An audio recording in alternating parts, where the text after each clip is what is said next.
அஸ்ஸலாமு அலைக்கும் வரஹ்மத்துல்லாஹி வபரகாத்துஹு. கண்ணியத்திற்குரிய எல்லாம் வல்ல அல்லாஹ் ஜல்ல ஷானஹு தஆலாவின் நல்லடியார்களே, இந்த நிகழ்ச்சியிலே நாங்கள் சொல்வது என்ன, நீங்கள் கேட்பது என்ன என்ற தலைப்பு எனக்கு தரப்பட்டுள்ளது.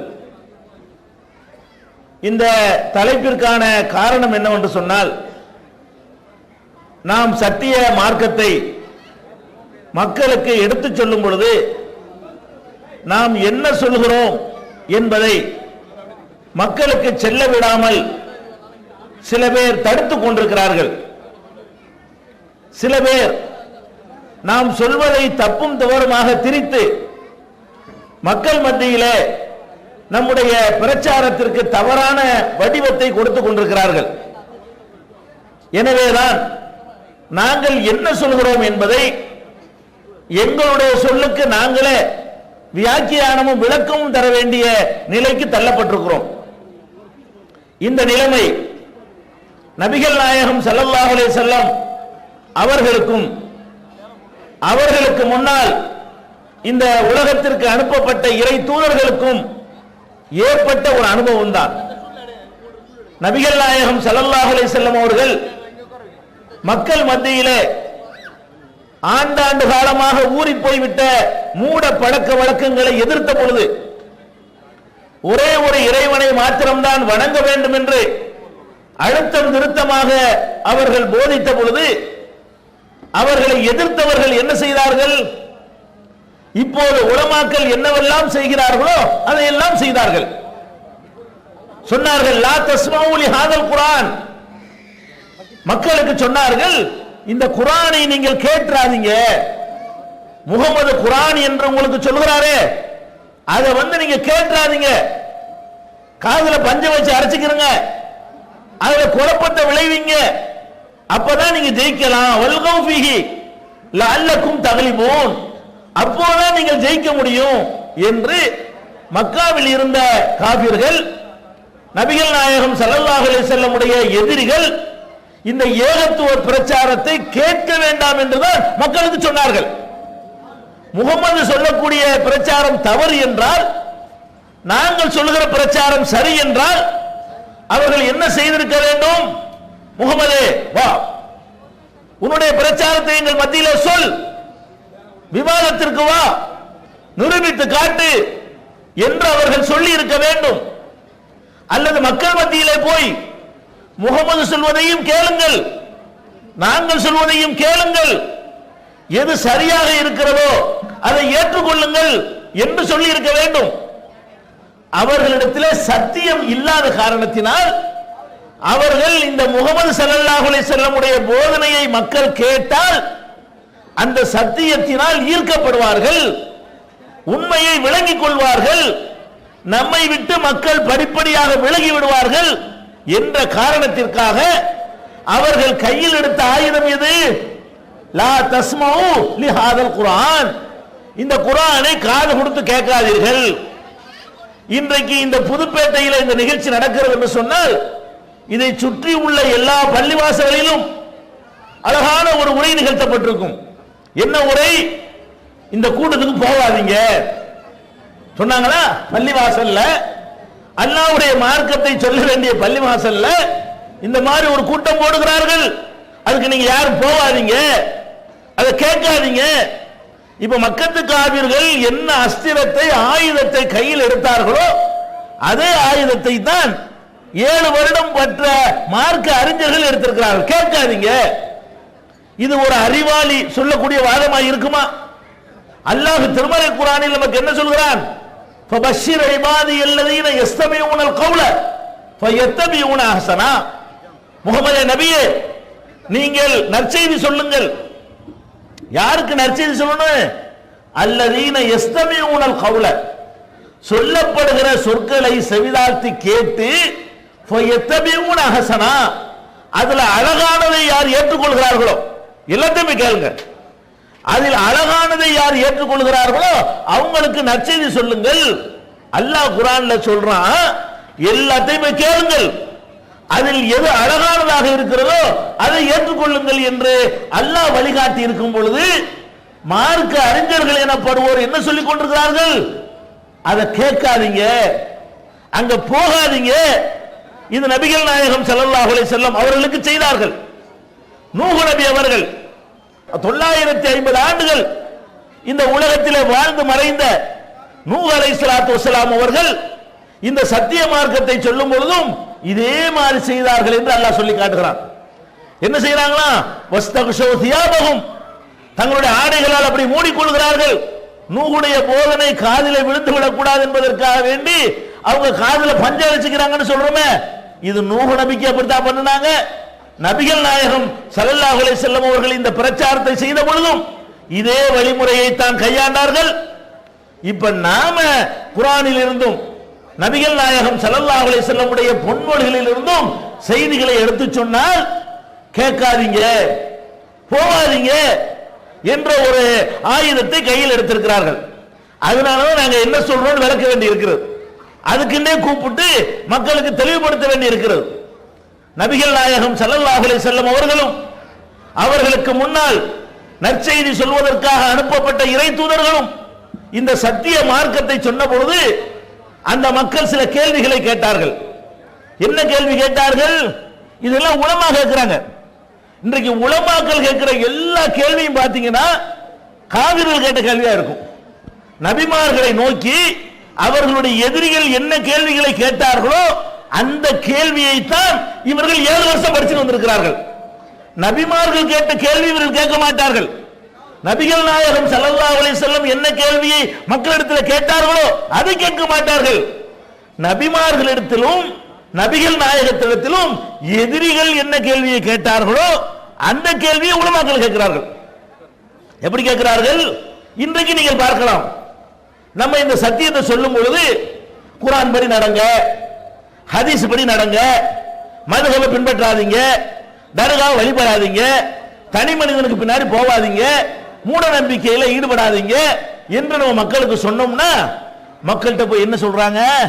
பாத்தீங்களா, இதுக்கு முந்தி இருந்தவன்லாம் கிறுக்கனா, இவங்க தான் புதுசா வந்துட்டாங்களா, நம்ம அப்பா மாட்டெல்லாம் முட்டாளா, பெரிய பெரிய உலமாக்கள்லாம் இருக்கலையா, 1000 வருஷமா இது இருக்குதே, 500 வருஷமா செய்யறமே, இவங்க தான் புதுசா கத்துட்டு வந்துட்டாங்களா? ஒரு சீட்ல கூட ஒருத்தர் கேட்டிருக்காரு. அது பெரிய பயங்கரமான கேள்வியா. இதுதான் காவிர் கேட்டானே. இந்த கேள்விய யார் கேட்டா? நபிகள் நாயகம் ஸல்லல்லாஹு அலைஹி வஸல்லம் அவர்களிடத்திலும் கேட்டார்கள். அவர்களுக்கு முன்னால் நபிமார்கள் போய் சொன்னாங்களே, மூசா அலைஹிஸ்ஸலாம் போய் சொல்றாங்க. யாருக்கு சொல்றாங்க? ஃபிரௌனிடத்திலே போய், இதப்பா சரி, நீ உன்னை கடவுள்னு சொல்ற, நீ கடவுள் கிடையாது, உன்னை என்னை படைச்ச ஒருத்தன் இருக்கிறான், அவனை தான் வணங்கணும், அவனிடமிருந்து நான் மெசேஜ் கொண்டு வந்திருக்கிறேன், ஆதாரம் கொண்டு வந்திருக்கிறேன், அத்தாட்சி கொண்டு வந்திருக்கிறேன், அற்புதம் கொண்டு வந்திருக்கிறேன் என்று மூசா அலைஹிஸ்ஸலாத்து வஸ்ஸலாம் அவர்கள் ஃபிரௌனிடத்தில் போய் சொல்கிறார்கள். அவன் என்ன கேட்கிறான் தெரியுமா? மக்களை தூண்டி விடுறதுக்காக வேண்டி, மக்களை உசுப்பேத்துறதுக்காக வேண்டி கேட்கிறான். ஃபமா பாலுல் குரூனில் ஊலா, மூசாவே முந்தி போயிட்டாங்களே அவங்க இதெல்லாம் இப்ப என்ன ஆகுறது கேட்கிறான். அதாவது மூசா நபி என்ன சொல்றாங்கன்னு கேட்டா, ஒரு அல்லாஹ்வை தான் வணங்கணும்பான்னு சொல்றாங்கல்ல. ஃபிரௌனுக்கு முந்தின ஆட்களும் ஒரு அல்லாஹ் வணங்கல, மூசா நபியுடைய முன்னோர்களும் ஒரு அல்லாஹ் வணங்கல, பல கடவுள்களை வணங்கி இருக்கிறார்கள். இப்ப ஒரு சமுதாயத்தில் போய் உங்க அப்பா மாட்டெல்லாம் நரகத்துக்கு போவாண்டா கோபமா வராதா, அதை சொல்ல வைக்கிறதுக்காக வேண்டி மூசாவுடைய வாயிலிருந்து இந்த பதில சொல்ல வைக்கணும். என்ன சொல்ல வைக்கணும்? நீ ஒரு அல்லாஹ் வணங்க சொல்ற, உன் அப்ப வணங்கல, உன் பாட்டை வணங்கல, எங்க அப்பா பாட்டை யாரும் வணங்கல, அப்ப இவங்க தான் நரகத்தான போவாங்க, அப்படி சொல்ல வர்றியான்னு கேட்கிறாங்க. எது கேட்கிறாங்க? மூசா ஆமான்னு சொல்லுவாரு. சொன்னோன்னு எல்லா ஆளுக்கு ஒரு கல்ல எடுப்பாங்க, அடி பின்னி போடுவாங்க. என்னடா எங்க அப்பனையே நரகவாசிங்கிறியா அப்படின்னு மூசாவுக்கு எதிராக மக்களை திருப்பலாம் அப்படிங்கிறக்கா ஃபிரௌன் கேட்கிறான். ஃபமா பாலுல் குரூனில் ஊலா, முந்தி போனவங்களுடைய கதி என்ன? உன் கொள்கை ஏத்துக்கிறாம மூத்தாகி விட்டார்களே அவங்க கதிலாம் என்ன? மூசா அலைஹிஸ்ஸலாம் செய்றாங்க, இந்த இடத்துல சத்தியத்தையும் சொல்லணும், இவங்க மக்களை தூண்டி விட பிளான் பண்றாங்களே அதுக்கு இடமும் கொடுத்துடக்கூடாது, அதே நேரத்தில் உண்மையை மறைச்சிடக்கூடாது. ரொம்ப அழகா இறை தூதர் என்பதை ப்ரூவ் பண்ற விதமாக மூசா அலைஹிஸ்ஸலாம் சொன்னார்கள், இல்முஹா இன்த ரப்பி ஃபீ கிதாப், லா யலில்லு ரப்பி வலா யன்சா. அவங்க என்ன சொல்றாங்க? முந்தி உள்ள சமுதாயத்தை பத்தி கேட்கறியா? அது பற்றிய ஞானம் என் இறைவனிடத்தில் இருக்கிறது. என் இறைவன் எதையும் மறக்க மாட்டான், எதுவும் அவனிடத்தில் தப்பி போவாது. போட அவன் ஜட்ஜ்மெண்ட் பண்ணுவான். முன்னோர்களை பத்தி கேட்கறியா? அவங்க நரகவாசிகள் என்று சொல்லி விடலாம் மூசா நபி. ஆனா மூசா நபி என்ன சொல்றாங்க? இவன் வேற நோக்கத்தில் வர்றாங்க, வேற பிளான் பண்ணி வர்றான், இவன் மக்களை உசுப்பேத்துறதுக்காக இப்படி ஒரு கொஸ்டினை கேட்கிறான் என்பதற்காக அவங்க என்ன சொல்றாங்க? இல்முஹா இந்த, இதெல்லாம் குர்ஆன்ல உள்ளது, கதை இல்ல, கற்பனை இல்ல. இல்முஹா இந்த ரப்பி ஃபீ கிதாப், அது பற்றிய ஞானம் என் இறைவனுக்கு தான் இருக்கிறது. அது ஒரு அழகான பதிவேட்டில் அல்லாஹ் எழுதி வைத்திருக்கிறான். லா யலில்லு ரப்பி வலா யன்சா, என் இறைவன் எதையும் மறக்க மாட்டான். எல்லாம் கிளீனா எழுதி வச்சுக்கிறான், அவன் ஜட்ஜ்மெண்ட் பண்ணுவான் போறான்றாங்க. அப்ப இதைத்தானே நீங்க இப்ப கேட்கறீங்க. நாங்க சொல்றது குர்ஆன்ல இருக்குதா இல்லையா, இதைத்தான் நீங்க பார்க்கணும். நாங்க சொல்றபடி நபிகள் நாயகம் சொன்னாங்களா இல்லையா, இதை பார்க்கறத விட்டுட்டு நல்லா இருக்கு இந்த அருக்கு ஆயத்துன்னு காட்டுறோம், இந்த அருக்கு ஹதீஸ்னு காட்டுறோம்.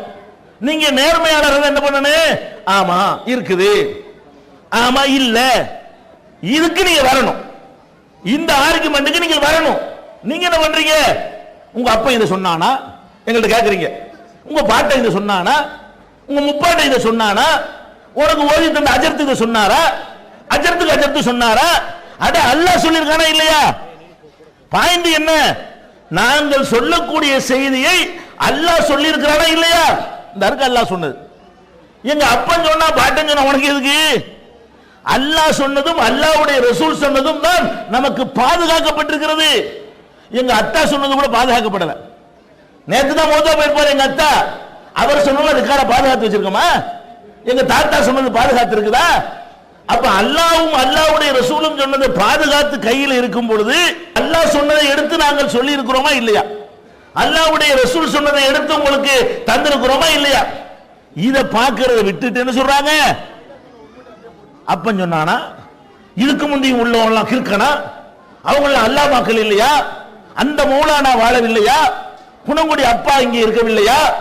மஸ்தான் சாஹிப் இருக்கவில்லையா? பல்லா கவுலியா இருக்கவில்லையா?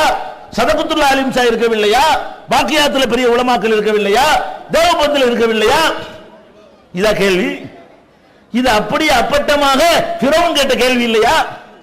இந்த மாதிரியான கேள்வியை தான் ஃபிரௌன் மூசா நபிட்ட கேட்டான். அதையே கேட்பதுதான் உலமாக்களுடைய வேலையா? என்ன கேட்கறீங்க? நீங்கள் கேட்பது என்னங்கிறனால கேள்வி. நீங்க என்ன கேட்கறீங்க? இப்ப நீங்க கேட்கிறது எல்லாமே காபிர்கள் நபிமார்கள்ட்ட கேட்ட கேள்வி. அடுத்து என்ன செய்வாங்க? நம்ம இதெல்லாம் சொல்றோம்னு வைங்களேன், நாம மனிதர்கள், இங்க இருக்கிற ஏகத்துவத்தில் இருக்கிற சகோதரர்கள் எல்லாருமே இது தவறு என்று நினைத்துக் கொண்டிருந்தவர்கள் தான் ஒரு காலத்தில். நாங்கள் கத்தம் ஓதி இருக்கிறோம், மறுக்க இயலுமா? நான் மௌலிது ஓதி இருக்கிறேன், இல்லைன்னு சொல்ல இயலுமா? நான் பாத்தியா ஓதி இருக்கிறேன், இல்லைன்னு சொல்ல இயலுமா? நான் போய் பேர் வச்சுட்டு காசு வாங்கி இருக்கிறேன், சுண்ணத்து பண்றதுக்கு போய் அல் பாத்தியா சொல்லி நான் தான் காசு வாங்கி இருக்கிறேன். இப்படி எல்லாம் சில தப்புகளை மார்க்கத்தை நமக்கு சரியா சொல்லி தராத காரணத்தினால் நான் செஞ்சிருப்பேன், நீங்க செஞ்சிருப்பீங்க, இங்க உள்ள உலமாக்கெல்லாம் செஞ்சிருப்போம். இன்றைக்கு தவறு விளங்கி திருத்திக் கொள்ளும் பொழுது என்ன செய்வாங்க? இவர்களை தெரியாதா? இவர்கள் எங்களோடு அந்த பாத்தியாவுக்கு வரலையா? யார்? உலமாக்கள். உலமாக்கள் என்ன செய்யறாங்க? கேள்வி கேட்கிறாங்க, இவர்கள் எங்களுக்கு தெரியாதா? இறையச்சம் இல்லாமல் இருந்த நேரத்தில் எவ்வளவு தப்புகள் செஞ்சிருப்போம். அதை சொல்லி காட்டி நான் அவர் ஒன்னு அங்க போனோம், நான் இவர் ஒன்னா பாத்தியா ஓதணும், நான் அவர் போய் பேர் வைக்க போனோம், இப்படி எல்லாம் சொல்கிறார்களே, இதுதான் உலமாக்கள் சொல்ற கேள்வியா? உலமாக்கள் இந்த மாதிரி வாதத்தை எடுத்து வைக்கலாமா? மூசா நபி அவர்கள் ஃபிரௌன் இடத்துல போய் சொல்கிறார்கள் மார்க்கத்தை. சொல்வதற்கு முன்னாடி அவங்களுடைய நிலைமை என்ன? அத நபியாக அவருக்கு முந்தி உள்ள விஷயம். ரெண்டு பேரும் சண்டை போட்டு இருக்கிறாங்க. ஒரு ஆளு, நான் குர்ஆன்ல உள்ளதான் சொல்றேன், ஒரு ஆளு மூசா நபி சமுதாயத்தை சேர்ந்தவர், இன்னொரு ஆளு மூசா நபிக்கு எதிரான சமுதாயத்தை வேற ஜாதிக்காரர். இவங்க பனி இஸ்ராயில் சமுதாயம், அவங்க கிபுத்திங்கிற சமுதாயம். ரெண்டு பேர் அடிச்சுக்கிட்டு இருக்கிறாங்க. அடிச்சுக்கிட்டு இருந்தவன இந்த இஸ்ரவேல்காரன் இருக்கான் பாருங்க, மூசா நபி சமுதாயம், அவன் மூசா நபியை பார்த்துவிட்டு மூசாவே என்னை காப்பாத்துன்னு கூப்பிடுறான். மூசா நபி வந்தாரு, என்ன எழுதி விசாரிக்கணும். அவர் இனத்தின் பக்கம் நிற்க கூடாது, கோபத்தில் என்ன பண்ணாரு, எப்படா எங்கால அடிக்க போச்சு அப்படின்னு கையை ஓங்கினாரா, ஒரு குத்து தான் விட்டாரு, ஆள் மண்டையை போட்டான். இது குர்ஆன்ல இருக்கு. ஃபவக்கஸ மூசா ஃபகலா அலைஹி, மூசா ஒரு குத்து விட்டார். யாருக்கு? அவருடைய எதிரி இனத்தை சேர்ந்தவனுக்கு. ஃபகலா அலைஹி, அவன் கதை முடிந்தது. அப்போ ஒரு அடியில் ஆளை கொல்லணும்னு கொல்லல அவரு, எங்க ஆளை நீ அடிப்பியா அப்படின்னு ஓங்கி ஒரு குத்து விட்டாரு. அவனுக்கு போகணும்னு இருந்திருக்குது. பயங்கரமான ஆள், வெயிட்டான ஆள், கூட வலிமையான ஆள் மூசா நபி. ஒரு போல் ஓட்டுன்னு ஆள் போயிட்டான். இவன் என்ன பண்றாரு, ஓட்டம் எடுக்கிறார், ஊரை விட்டு ஓடுறார். அப்ப நபி ஆவல, அப்ப அல்லாஹ்வுடைய தூதர் ஆவல. தூதர் ஆகுறதுக்கு முன்னாடி என்ன செஞ்சாலும் அதுக்கு கொஸ்டின் ஆகாது. இறை தூதர் என்று ஆன பிறகு இந்த மாதிரி வேலை செய்ய மாட்டார். இறை தூதர் ஆகுறதுக்கு முன்னாடி இப்படி ஒன்னு செஞ்சுட்டு ஓடி போயிட்டார். ஓடி போய் வேற ஒரு ஊர்ல அங்க ஒரு ஆள்கிட்ட தஞ்சம் பெற்று அவர் மூளையை கல்யாணம் பண்ணிக்கிட்டு அதுக்கப்புறம் அப்படியே கூட்டிக்கிட்டு ஊரை நோக்கி வரும்பொழுதுதான் அவரை தூர் சீனா மலையில் வைத்து அல்லாஹ் அவரை தூதரை நியமிக்கிறான். செய்தி எல்லாம் வாங்கிட்டு ஃபிரௌன்ட்ட வர்றாரு. வந்தா அவர் என்ன சொல்றான்னு பார்க்க வேண்டியதானே. ஃபிரௌன் கேட்டான், உங்களுக்கு தெரியாதோ, நீங்க என்னென்ன பண்ணீங்க உங்களுக்கு தெரியாதோ, ஒரு ஆளை நீங்க காலி பண்ணலையோ? யார் கேட்டான்? ஃபிரௌன் கேட்கிறான், என்ன பண்ணி அல்லாஹ்வுடைய தூதருங்கிற, நீங்க யாரு எங்களுக்கு தெரியாது, 10 வருஷத்துக்கு நீங்க யாரு, 15 வருஷத்துக்கு முன்னாடி நீங்க யாரு, யாரு கேட்கிறா? ஃபிரௌன் கேட்கிறான், நீங்க என்னென்ன செஞ்சீங்கன்னு எங்களுக்கு தெரியாதோ, அதை செய்யலையோ இதை செய்யலையோன்னு சொல்லி அவர் இறை தூதர் ஆவதற்கு முந்தி அதை பண்ணிருப்பாரு. அதை சுட்டி காட்டி அதனால நீ சொல்லக்கூடாது, அதனால உனக்கு அருகதை இல்லை, அதனால நீ சொல்ற நான் கேட்க மாட்டோம் அப்படின்னு சொன்னா யாரு? ஃபிரௌன். அதையே சொல்றாங்க உலமாக்கள். ஃபிரௌன் எதை சொன்னானோ பாருங்க, ஃபிரௌன் எதை சொன்னானோ உலமா வந்து இப்படிதான் கேட்கிறதா? மார்க்கத்தை கற்றறிந்த ஆலிம்கள் இப்படி ஒரு கொஸ்டினை எழுப்பலாமா? ஃபிரௌன் உங்களுக்கு வழிகாட்டியா? ஃபிரௌன் தான் உங்களுக்கு முன்மாதிரியா? அப்ப மூசா நபி இடத்துல ஃபிரௌன் கேட்ட கேள்வியை எப்படி நீங்கள் எந்த இடத்துல கேட்பீர்கள்? இந்த மாதிரியான அர்த்தமற்ற கேள்விகளை கேட்டுக் கொண்டிருக்கிறார்கள். எந்த ஒரு நான் கேட்கிறேன், இப்ப சஹாபாக்கள்ங்கிறோம், உமர் ரலியல்லாஹு அன்ஹுங்கிறோம், பயங்கரமான அவர் வீரருங்கிறோம், அப்படிங்கிறோம் இப்படிங்கிறோம், ரசூலுல்லாஹ்வுக்கு அடுத்த இடத்துல இருந்தாருங்கிறோம், அபூபக்கருக்கு அடுத்து சிறந்தவருங்கிறோம், ரசூலுல்லாஹ்வுக்கு பக்கபலமாக எப்பவும் இருந்தவர்னு சொல்றோம், அவருடைய நாவில் அல்லாஹ் பேசுறான்னு சொல்றோம். அவ்வளவெல்லாம் சிறப்பு பெற்ற உமர் ரலியல்லாஹு யாரு? நேத்து யாருன்னு அவர் இந்த ரசூல் ஸல்லல்லாஹு அலைஹி வஸல்லம் ஏத்துக்கிறதுக்கு முன்னாடி வரைக்கும் அவர் யாரு? நபிகள் நாயகத்தை கொல்ல வந்தவர் தானங்க. அவர் யாரா இருந்தாரு? இந்த இஸ்லாத்தை ஏற்றுக்கொள்வதற்கு முன்னாடி சில ஒட்டகங்கள் பரிசாக கிடைக்கிறது என்பதற்காக வாளை எடுத்துக்கொண்டு நபிகள் நாயகம் ஸல்லல்லாஹு அலைஹி வஸல்லம் கொல்ல வந்தாரா இல்லையா? அவருக்கு இந்த குர்ஆனுடைய வசனங்கள் அவருடைய உள்ளத்தை ஈர்த்து அவர் திசை திருப்பி விட்டுச்சா இல்லையா? இப்ப நீங்க இதை பாப்பீங்களா? நேற்று அவர் கொல்ல வந்ததை பாப்பீங்களா? நேற்று நபிகள் நாயகம் ஸல்லல்லாஹு அலைஹி வஸல்லம் கொல்ல வந்தாரு நீங்க பாப்பீங்களா? பார்த்தா நீங்க வந்து அந்த காபிருடைய பார்வை உங்களுக்கு இருக்குன்னு அர்த்தம். எப்படி பார்த்து கொண்டு இருக்கிறோம் இன்னைக்கு வரைக்கும்?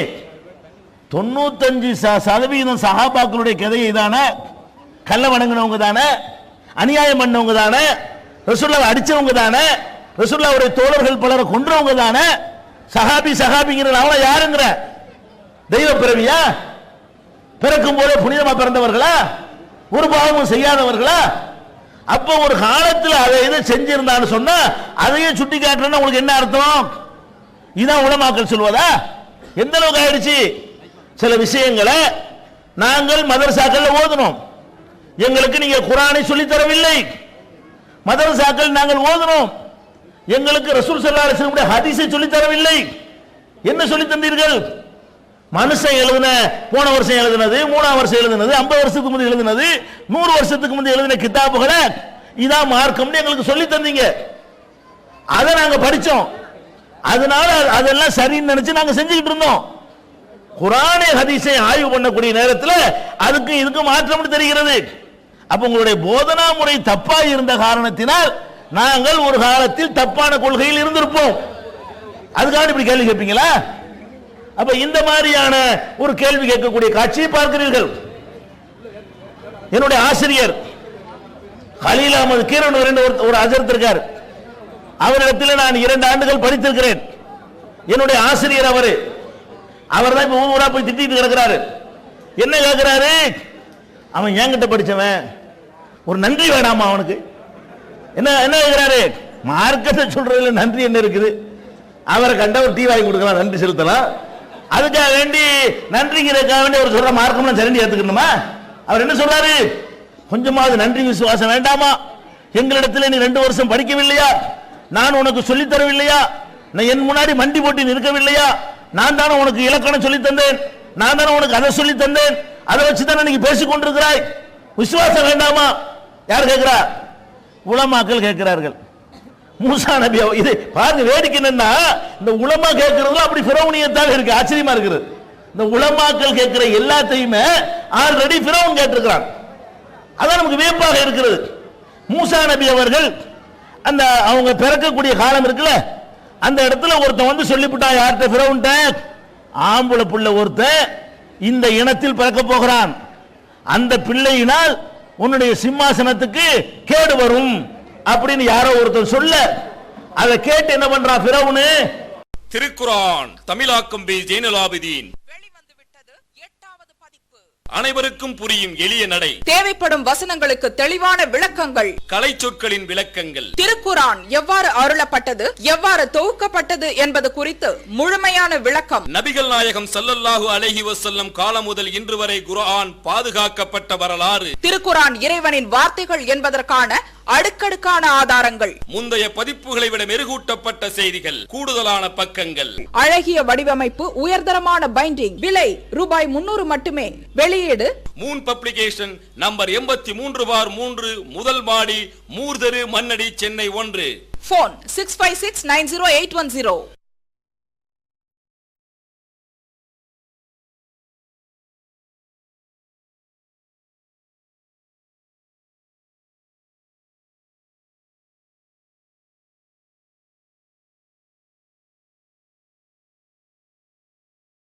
ஆம்பளை பிள்ளை ஒருத்தன் இந்த இனத்தில் பிறக்க போகிறான், அந்த பிள்ளையினால் உன்னுடைய சிம்மாசனத்துக்கு கேடு வரும் அப்படின்னு யாரோ ஒருத்தர் சொல்ல, அதை கேட்டு என்ன பண்றான் ஃபிரௌன்? ஆம்பளை பிள்ளையெல்லாம் கொல்றான். அதை தப்பி தவறி இவங்க அம்மா அந்த ஆம்பளை பிள்ளை பெத்து, மூசா நபியை பெத்து அவன்கிட்ட மாட்டிக்கிற கூடாதுக்காக வேண்டி ஒரு பெட்டியை செஞ்சு அதை வந்து ஆத்துல போட்டு விட்டுறாங்க. அந்த பெட்டி போய் கரெக்டா அவன் விட்டு அரண்மனையில் ஒதுங்குது. அவன் என்ன நினைச்சுக்கிட்டான்? இது வெளியூர் புள்ள வேலை இருக்குது, இங்க உள்ள புள்ள தானே நமக்கு ஆட்சிக்கு எதிராக வரும், இதை வெளியூர் புள்ள நினைச்சுக்கிட்டு அதை எடுத்து வளர்க்கிறான். மூசா நபி வளர்த்தாள் யாரு? ஃபிரௌனுங்க. மூசா நபி அந்த குழந்தையை எடுத்துக்கொண்டு சொல்கிறான். என்ன சொல்றான்? இந்த குழந்தையை நாம் எடுத்து வளர்ப்போம், நமக்கு ஒரு பிள்ளையா இருக்கட்டும் அப்படின்னு ஃபிரௌனுடைய மனைவி சொன்ன உடனே ஃபிரௌன் கேட்டுக்கொள்கிறான். மூசா நபி வளர்ந்ததெல்லாம் எங்க? ஃபிரௌனிடத்தில். அவர் செய்திகளை பெற்றதெல்லாம் எங்க? ஃபிரௌனிடத்தில். அப்ப என்ன பண்றான்? மூசா நபி பின்னாடி இறை தூதர்னு போகும் பொழுது இதையே கேட்கிறான் திருப்பிக்கிட்டு, ஏய் கொஞ்சமாச்சு நன்றி வேணாமா? என்ன கடவுள் நான் சொல்றேன், அதுக்கு வேட்டு வைக்க வந்திருக்கிறிய? அவன் என்ன கேட்கிறான்? அலம் ரப்பிக்க ஃபீனா வலிதா, நீ சின்ன பிள்ளையா இருக்கும்போது உன்னை நான் வளர்க்கலையா? நான் சோறு போடலையா உனக்கு? நான் உனக்கு கஞ்சி ஊத்தலையா? ஏன் வீட்டு சோத்தை தின்னுட்டு எனக்கு இதுல நீ வருவியா? நான் தான் உனக்கு எல்லாம் ஆனாவனாவனு சொல்லி தந்தேன். அந்த மாதிரி கேட்கிறான் பிறவன் கேட்கிறான்.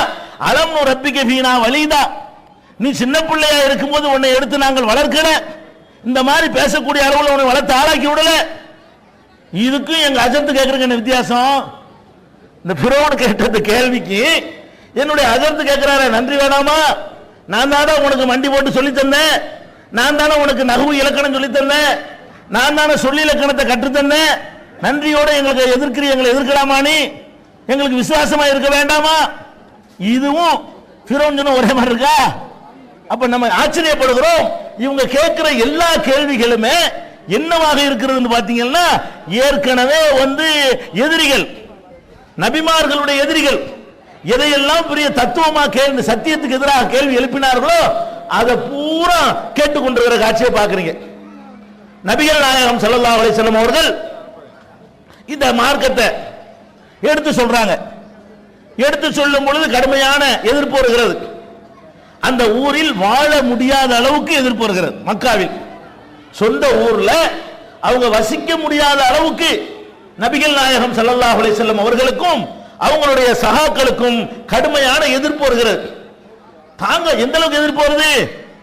சஹாபாக்கள்லாம் வந்து முறையிடுறாங்க, அல்லாஹ்வுடைய தூதரே என்ன பண்ண சொல்றீங்க, தாங்க ஏழலையே, இவங்க பண்ணக்கூடிய அட்டகாசத்தை எங்களால் சகித்துக் கொள்ள முடியலையே என்று ரசூலுல்லாஹ்ட்ட வந்து முறையிடுறாங்க. கல்ல விட்டு அடிக்கிறான், முள்ள விட்டு அடிக்கிறான், சாப்பாடு கொடுக்க மாட்டேங்கிறான், ஊரை விட்டு ஒதுக்கி வைக்கிறான், சமூகத்திலிருந்து பகிஷ்காரம் பண்றான், எல்லா விதமான காரியங்களையும் பண்றான். அங்க வாழ முடியாதுங்கிற ஒரு நிலைமை ஏற்படுகிறது. அப்ப ரசூலுல்லாஹ் எவ்வளவு ஆறுதல் சொல்லி பார்க்கறாங்க. சபர் செய்யுங்க, சத்தியத்தை சொல்றதுன்னா லேசான விஷயம் கிடையாது, அவ்வளவு சீக்கிரம் மக்கள் ஏத்துக்கிற மாட்டாங்க. உங்களுக்கு முன்னாடி எவ்வளவு நபிமார்கள் வந்தார்கள், அவங்க இந்த மார்க்கத்தை சொன்னார்கள், சொன்னதற்காக என்ன பண்ணாங்க, குழி தோண்டி உசுரோட அவங்களை பாதி வரைக்கும் புதைச்சி தலையில ரம்பத்தை வச்சு அறுத்தாங்க பாதியா, அப்படியெல்லாம் செய்தார்கள். இரும்பு சீப்புகளால் அவங்களுடைய மேனியை கிழித்தார்கள், ரத்தம் சொட்ட சொட்ட. அந்த நபிமார்கள் என்ன சொன்னார்கள் தெரியுமா? அல்லாஹு மஃபிர்லி கௌமி ஃபைன்னஹும் லா யஅலமூன்.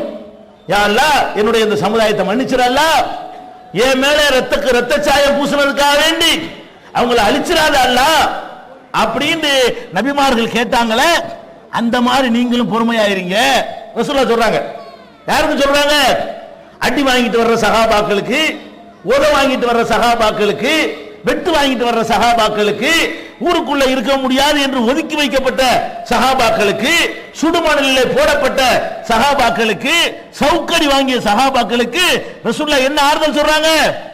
நபிமார்கள் இதெல்லாம் தாண்டி வாங்கி இருக்கிறாங்க, நீங்க எல்லாம் வாங்கினது பெருசா, இதெல்லாம் ஒரு பெரிய மேட்டரா, உங்களை ரெண்டாவது அறுத்துப்பட்டான், இரும்புச்சிகளை கிழிச்சு விட்டான், இதெல்லாம் சின்ன விஷயம் போப்பா அப்படிங்கிறாங்க. ஆனாலும் எவ்வளவு ஒரு மனுஷனுக்கு தாங்கையில அளவுக்கு மீறி போய் விடுகிறது. கடைசியா நபிகள் நாயகம் ஸல்லல்லாஹு அலைஹி வஸல்லம் என்ன செய்யறாங்கன்னா, சரி முடியாதவங்க வேற ஒரு கட்சி போயிருங்க. ரசூல் ஸல்லல்லாஹு அலைஹி வஸல்லம் சொல்றாங்க, யாருக்கு இந்த அடக்குமுறையை தாங்கிக் கொள்ள முடியலையோ, யாருக்கு இந்த கஷ்டத்தை சகித்துக் கொள்ள முடியலையோ, அவங்க எல்லாம் எங்க போயிருங்க, வேற எங்கிட்டாவது போயிருங்க. எங்கிட்டு போறது? அதுக்கு பக்கத்துல ஹபஷான்னு ஒரு நாடு இருக்கிறது. ஹபஷான்னு சொன்னா அது இப்ப 3 நாடு பிரிஞ்சு கிடக்கிறது. நபிகள் நாயகம் ஸல்லல்லாஹு அலைஹி வஸல்லம் காலத்தில் உள்ள ஹபஷான்னு சொன்னா அபிசீனியா, எத்தியோப்பியா, சோமாலியா, இப்படி 3ம் சேர்ந்ததுக்கு பேர் ஹபஷா. நபிகள் நாயகம் ஸல்லல்லாஹு அலைஹி வஸல்லம் காலத்துல இந்த 3ம் சேர்ந்து ஒரு நாடா இருந்துச்சு. இப்ப அது 3 நாடா இருக்கு. அபிசீனியா தனியா இருக்கிறது, எத்தியோப்பியா தனி நாடா இருக்கிறது, சோமாலியா தனி நாடா இருக்கிறது. இந்த 3க்கும் சேர்த்து தான் ஹபஷான்னு பேர் அன்னைக்கு. அப்ப நபி ஸல்லல்லாஹு அலைஹி வஸல்லம் சொல்றாங்க, இந்த பக்கத்துல ஹபஷா இருக்கிறது, அந்த நாட்டுக்கு போங்க, அங்க உள்ள ஒரு மனுஷன் நல்ல ஒரு மனுஷனா தெரியலாம், அந்த ஆள்கிட்ட போய் அரைக்கலும் கேளுங்க. இங்கதான் உங்களுக்கு தொழ முடிய மாட்டேங்குது, நோன்பு வைக்க முடிய மாட்டேங்குது, மார்க்கத்தை சொல்ல முடிய மாட்டேங்குது, முஸ்லீம் என்று இனம் காட்ட முடிய மாட்டேங்குது. அப்ப இஸ்லாம் என்று அந்த பேரை சொன்னாலே வெறுக்கிறாங்க. அதனால எல்லாரும் என்ன பண்ணுங்க, யாருக்கு இந்த துன்பங்களை தாங்க வலிமை இல்லையோ அவங்க எல்லாம் ஊரை காலி பண்ணி போயிருங்க, மக்காவை விட்டு விட்டு அபிசீனியாவுக்கு போங்கள் என்று ரசூல் ஸல்லல்லாஹு அலைஹி வஸல்லம் பர்மிஷன் கொடுக்கறாங்க. அதுதான் இஸ்லாமிய வரலாற்றில் முதல் ஹிஜ்ரத் என்று சொல்லப்படுகிறது. நபிகள் நாயகம் மதீனாவுக்கு போனாங்களே, அது 2வது ஹிஜ்ரத். இஸ்லாமிய வரலாற்றில் ஹிஜ்ரத்தை ஊலா, ஃபர்ஸ்ட் ஹிஜ்ரத் என்று சொல்லப்படக்கூடிய ஹிஜ்ரத் எது என்று கேட்டால், நபிகள் நாயகம் ஸல்லல்லாஹு அலைஹி வஸல்லம் அவர்கள் மக்காவில் இருந்து துன்பத்தை சகித்துக் கொள்ள முடியாத நிலையில தன்னுடைய சகாக்களை, அவங்க போகல, அவங்க எல்லாத்தையும் நான் இருந்து வாங்கிக்கிறேன், நான் இருந்து பேஸ் பண்ணிக்கிறேன், யாருக்கு தாங்க முடியலையோ அது ரசூலுல்லாஹ்வுடைய தைரியம் வெளிப்படுது பாருங்க. கூட இருக்கிற 50 பேர் இருக்கிறாங்க, அவங்களும் போயிட்டா இன்னும் கொஞ்சம் அடிப்பான் ரசூலுல்லாஹ்வை. ரசூல் ஸல்லல்லாஹு அலைஹி வஸல்லம் பின்வாங்க தயாரா இல்ல, நான் பாத்துக்கிறேன், நீங்க எல்லாம் உங்களை சேஃப்டி பண்ணிக்கிறீங்க, நீங்க போய் உங்களுடைய மார்க்கத்தை கடைபிடிங்க, அபிசீனியாவுக்கு போங்க அனுப்பிடுறாங்க. அபிசீனியாவுக்கு போன உடனே இந்த மக்கள் போறாங்க. அங்க ஒரு கிறிஸ்தவ மன்னர் நஜ்ஜாஷி என்ற ஒரு மன்னர் இருக்கிறாரு, அவர் கிறிஸ்தவ சமுதாயத்தை சேர்ந்தவர். அந்த நாட்டில் கிறிஸ்தவ ஆட்சி நடக்கிறது. அங்க போய் என்ன பண்றாங்க, அந்த மன்னத்தை அடைக்கலம் கேட்கிறாங்க, நாங்க உங்க நாட்டில் இருந்துக்கிறோம், இந்த மாதிரி நாங்க அகதிகளா வந்திருக்கிறோம், இருந்துட்டு போங்கப்பா. அவர் அனுமதிச்சிட்டார். அனுமதிச்ச உடனே இங்க பிளான் பண்றாங்க, இதே பிளான் உலமாக்கள் பண்றாங்க. அது சொல்ல வர்றேன். என்ன பிளான் பண்றாங்க, எதுக்கு சொல்றேன்னு கேட்டா, ஏன் உங்க மூளை எல்லாமே அபூஜஹில் மாதிரியே வேலை செய்யுதுன்னு கேட்கிறேன். உலமாக்களா இருக்கிற உங்களுடைய மூளை வந்து அபூஜஹில் மாதிரி ஃபிரௌன் மூளை மாதிரி தான் வேலை செய்யணுமா? நபிமார்கள் மூளை மாதிரி உங்க மூளை வேலை செய்யாதா? அவங்க என்ன பிளான் பண்றாங்கன்னு கேட்டா, அபூஜஹில் தலைமையில் எல்லாம் கூடுறாங்க. கூடி இப்ப அபிசினியாவில் போய் அவங்க இருக்கிறாங்க. அங்க இருக்க விடக்கூடாது. அங்க இருந்தாங்கன்னா அவங்க செட்டில் ஆயிடுவாங்க. அவங்களுக்கு பயம் இருக்கணும். அவங்களை எப்படியாவது நம்ம நாட்டு கொண்டு வந்து மறுபடியும் அடிச்சுக்கிட்டே இருக்கணும். அதான் நீ அடிச்ச உனக்கு பிடிக்கல போயிட்டாங்கன்னு விட்டுற வேண்டியதானே. இங்க விட தயாரா இல்லை. எப்படி பிளான் பண்றாங்கன்னு சொன்னா, இப்ப அபிசினியாவில் வந்து கிறிஸ்தவ மன்னர் ஆட்சி போடுறார். கிறிஸ்தவ மன்னர் கிறிஸ்தவ கொள்கைப்படி வந்து ஈசா நபி அல்லாஹ்வுடைய மகன். கிறிஸ்தவ நம்பிக்கை எப்படி யாரு? ஈசா என்ற இறை தூதரை வந்து கடவுளுடைய குமாரன் என்று சொல்கிறார்கள். இவங்க என்ன பண்றாங்க என்று கேட்டா, முகம்மது வந்து ஈசாவை அல்லாஹ்வுடைய குமாரர் இல்லைங்கிறார். நஜ்ஜாசி என்ன சொல்றாரு? ஈசா வந்து அல்லாஹ்வுடைய குமாரங்கிறாரு. இந்த பாயிண்ட போய் எடுத்துக்கிறோம். என்ன பிளான் பண்றாங்க?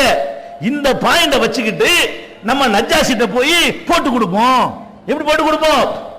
இவங்க ஈசாவை திட்டுறாங்க, நீங்க எல்லாம் எப்படி மதிக்கிறீங்களோ அந்த மாதிரி மதிக்காம என்ன பண்றாங்க, உங்க நாட்டுல எங்க ஊர்ல இருந்து சில பேர் வந்திருக்கிறாங்க. எங்க ஊர்ல இருந்து சில ஆளுக்கு உங்க நாட்டுக்கு வந்திருக்கிறாங்க.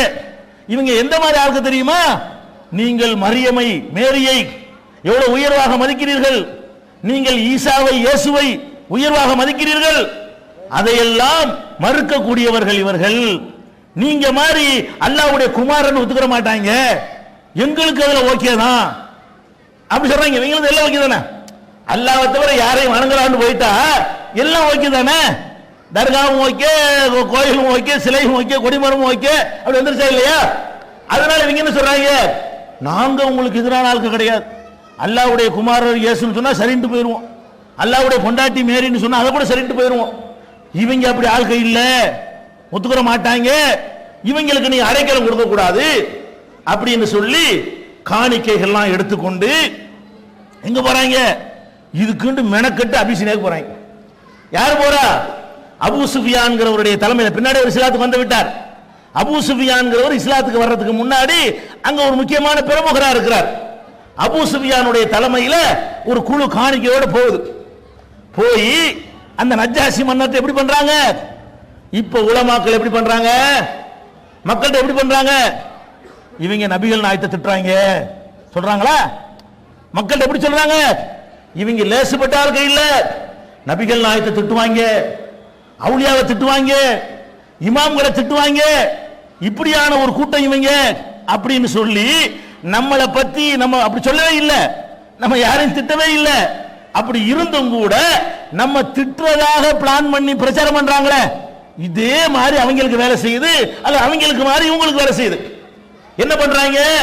நேர போய் நஜ்ஜாசிட்ட போய் காணிக்கையெல்லாம் வச்சு இவங்களே எங்கள்ட்ட தந்துடணும், இவங்க லேசான ஆளுக்கு கிடையாது, இவங்க வந்து ஈசாவை ஏத்துக்கிற மாட்டாங்க, நீங்கள் மதிக்கிற மேரி ஏத்துக்கிற மாட்டாங்க அப்படின்னு சொல்லி அதை வந்து ரொம்ப தாறுமாற இல்லாத பொல்லாதெல்லாம் சொல்லி வியாக்கியானம் பண்றாங்க.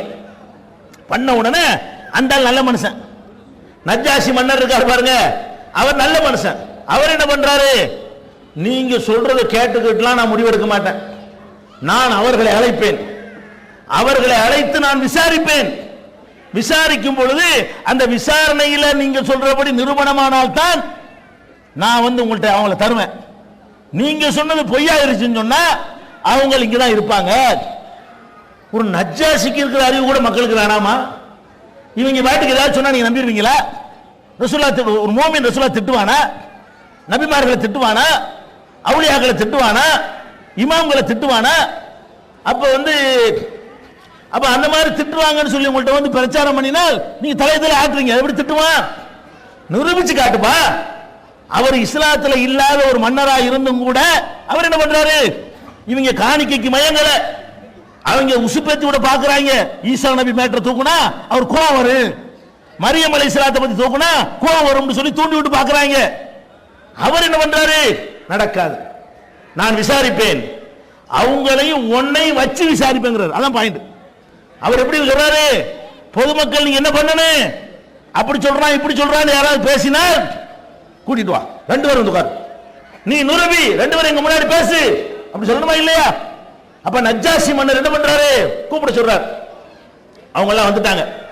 வந்த உடனே அபு சுஃபியான் ஒரு பக்கம், இந்த பக்கம் ஜாஃபர்னா யாரு, ரசூலுல்லாஹ்வுடைய தம்பி.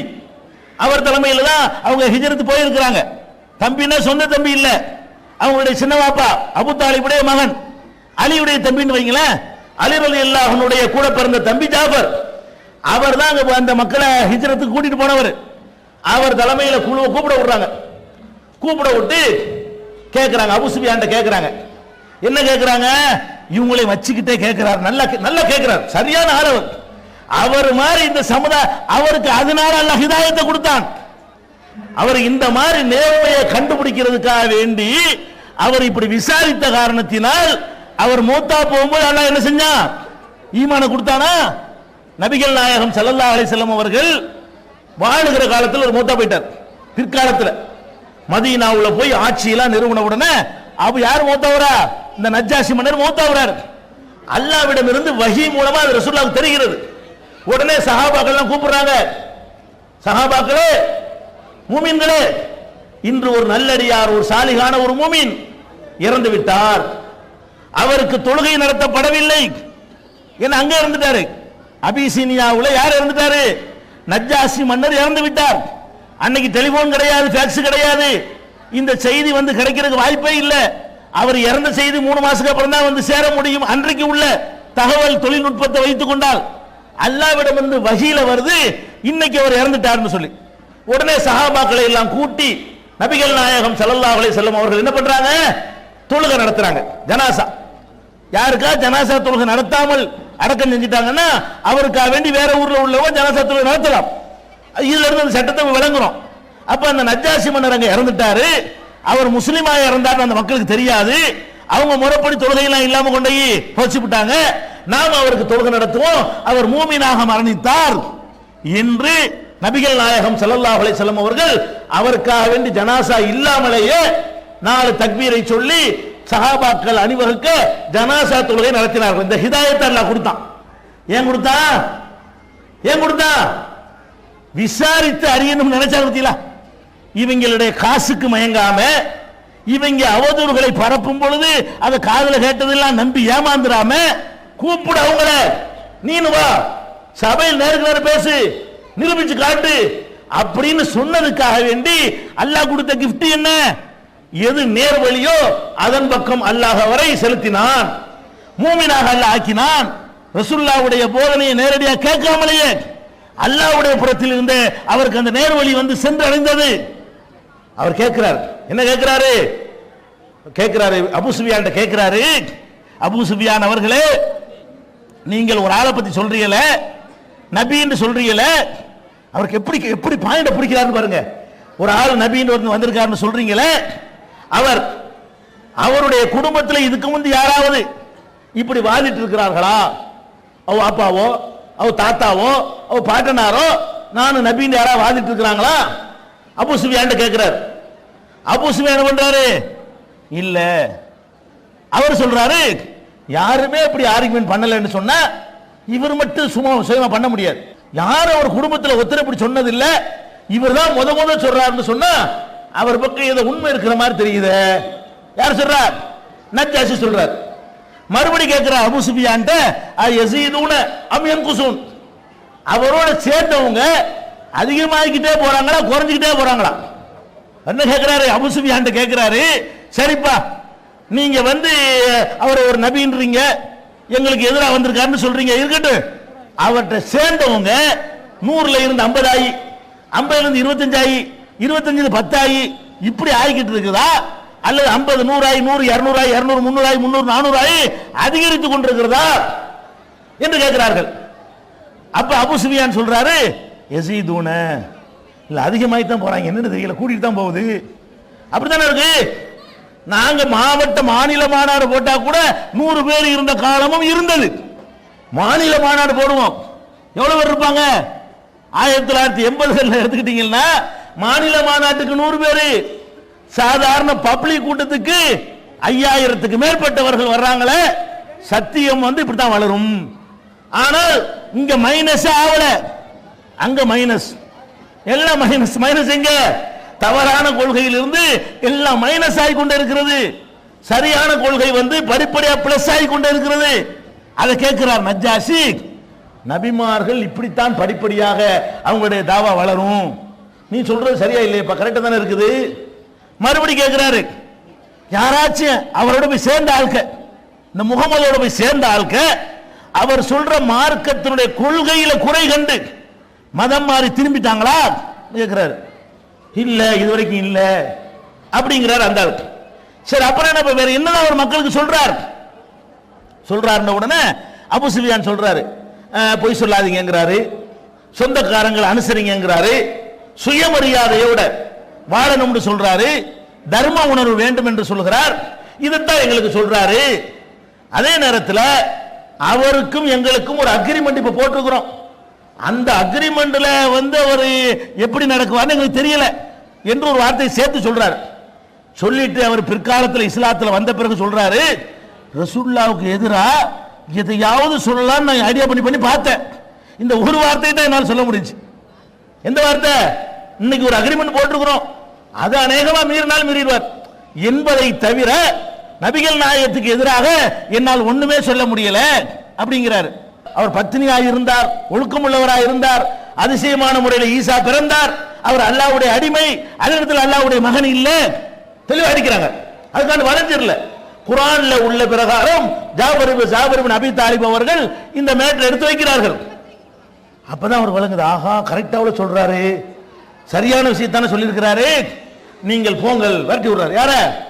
அபூ சுஃபியான் குரூப்பை காணிக்கையில் எடுத்துக்கொண்டு வந்த வழியே போங்கள், இவர்களுக்கு நான் அடைக்கலம் கொடுத்து விட்டேன், இவர்கள் என்னுடைய நாட்டில் நீங்கள் சுதந்திரமாக திரியலாம், பிரச்சாரம் செய்யலாம், இங்கே வாழலாம், உங்கள் மதத்தின்படி நீங்கள் வழிபட்டுக் கொள்ளலாம் அப்படின்னு அனுமதி கொடுக்கிறார்.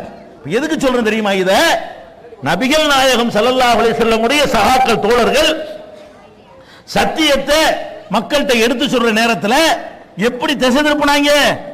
ரசூலுல்லாஹ் சொல்லாத ஒண்ணே அவங்க சொன்னதாக திசை திருப்பி ஒரு ஐடியா பண்ணி கருத்து விட பார்த்தாங்களே, அதை இப்ப செய்கிறார்களா இல்லையா? போலீஸுக்கு போகிறார்கள், போய் என்ன சொல்கிறார்கள்? இவங்க தீவிரவாதி, பயங்கரவாதி. போலீஸ்ல போய் அப்படி சொல்றது. ஜமாத் தலைவரை போய் பார்க்கிறார்கள், இதுக்குன்னு மெனக்கட்டு. எதுக்கு ஜமாத் தலைவர்கள் பார்த்ததில்லை? இந்த உலமாக்கள், இந்த மௌலானாக்கள் எல்லாம் வரதட்சணை தாண்டவம் ஆடுகிறது, அதை ஒழிக்கிறதுக்காக வேண்டி ஜமாத் தலைவர்கள் இதுவரைக்கும் பார்த்திருக்கிறார்களா? பார்த்தது இல்லை. சினிமாவிலும் லாட்டரியிலும் இந்த சமுதாயம் மூழ்கி கிடக்கிறது, அதை ஒழிப்பதற்காக வேண்டி ஜமாத் தலைவர்களை பார்த்து கோரிக்கை வைத்திருக்கிறார்களா? அதுக்கெல்லாம் இவர்கள் போனது கிடையாது. எவ்வளவோ ஒழுக்க கேடுகள் இந்த சமுதாயத்தில் நடந்து சமுதாயம் சீரழிந்து கொண்டிருக்கிறது, அதை பத்தி எல்லாம் சிந்தித்தார்களா? போதைப் பொருளுக்கு இந்த சமுதாயம் ஆளாவுது, அதை பத்தி சிந்தித்தார்களா? பள்ளி வாசலுக்கு வராமல் இந்த சமுதாயத்தில் ஒரு கணிசமான பேர் இருக்கிறார்களே, அதை பற்றி என்ன செய்யலாம்னு சொல்லி ஜமாத் தலைவர்கள் பார்த்தார்களா? ஆடம்பர கல்யாண சம்பந்தமா பார்த்தார்களா? இல்ல. எதுக்கு பார்க்கறாங்க? மூன் பப்ளிகேஷன்ஸ் வெளியீடுகள் இஸ்லாமிய அடிப்படை கல்வி பள்ளி வாசலுக்கு வராமல் இந்த சமுதாயத்தில் ஒரு கணிசமான பேர் இருக்கிறார்களே, அதை பற்றி என்ன செய்யலாம்னு சொல்லி ஜமாத் தலைவர்கள் பார்த்தார்களா? ஆடம்பர கல்யாண சம்பந்தமா பார்த்தார்களா? இல்ல. எதுக்கு பார்க்கறாங்க? நம்மளுக்கு எதிராக டேமேஜ் பண்றதுக்கு மட்டும் பெரிய தலப்பாச்சி பாய் போட்டுக்கிட்டு ஒரு முத்தவல்லியா பார்க்க போறது, எல்லாம் யூனிட் ஆகுறது. 10 பேர் 50 பேர் சேர்ந்துக்கிட்டு இந்த தாடி தலப்பா முத்தவல்லி ஆறி போயிருவார்ல. என்னடா பெரிய பெரிய ஆட்கள், உலமா மகான்கள்லாம் வந்திருக்கிறாங்க, நம்ம வீட்டுக்கு வந்த பெரிய பரக்கத்து அப்படின்னு உட்கார வச்சு என்ன செய்யறது? இவங்க மந்திரம் ஓதுறது. என்ன மந்திரம் ஓதுறது? அபூ சுஃபியான் மந்திரத்தை ஓதுறது. இவங்க ஓதுற மந்திரம் என்ன? அபூ ஜஹீல் மந்திரம். அபூ சுஃபியான் என்ன மந்திரம்? இவங்க இருக்காங்களே லேசான ஆட்கள் கிடையாது, இவங்களை கொல்றதே கூடும், கொலை செஞ்சாலும் தப்பு இல்லை என்கிற அளவுக்கு மோசமானவங்க. என்னங்க அப்படி மோசம்? என்னங்க இவங்க தப்பு பண்ணிட்டாங்க? உடனே என்ன சொல்றாங்க? முத்தவல்லிகள்கிட்டையும் பிரமுகர்கள்ட்டையும் சொல்றாங்க, இவங்க நபிகள் நாயகத்தை திட்டுவாங்க சொல்றாங்க எங்களை பத்தி. அப்ப முத்தவல்லி என்ன பண்ணுவாரு? கோவம் வருமா இல்லையா அவருக்கு? முத்தவல்லி நஜ்ஜாசியா இருந்தா அவர் விளங்கிடுவாரு. அவர் நஜ்ஜாசியா இல்லாட்டி என்ன பண்ணுவாரு?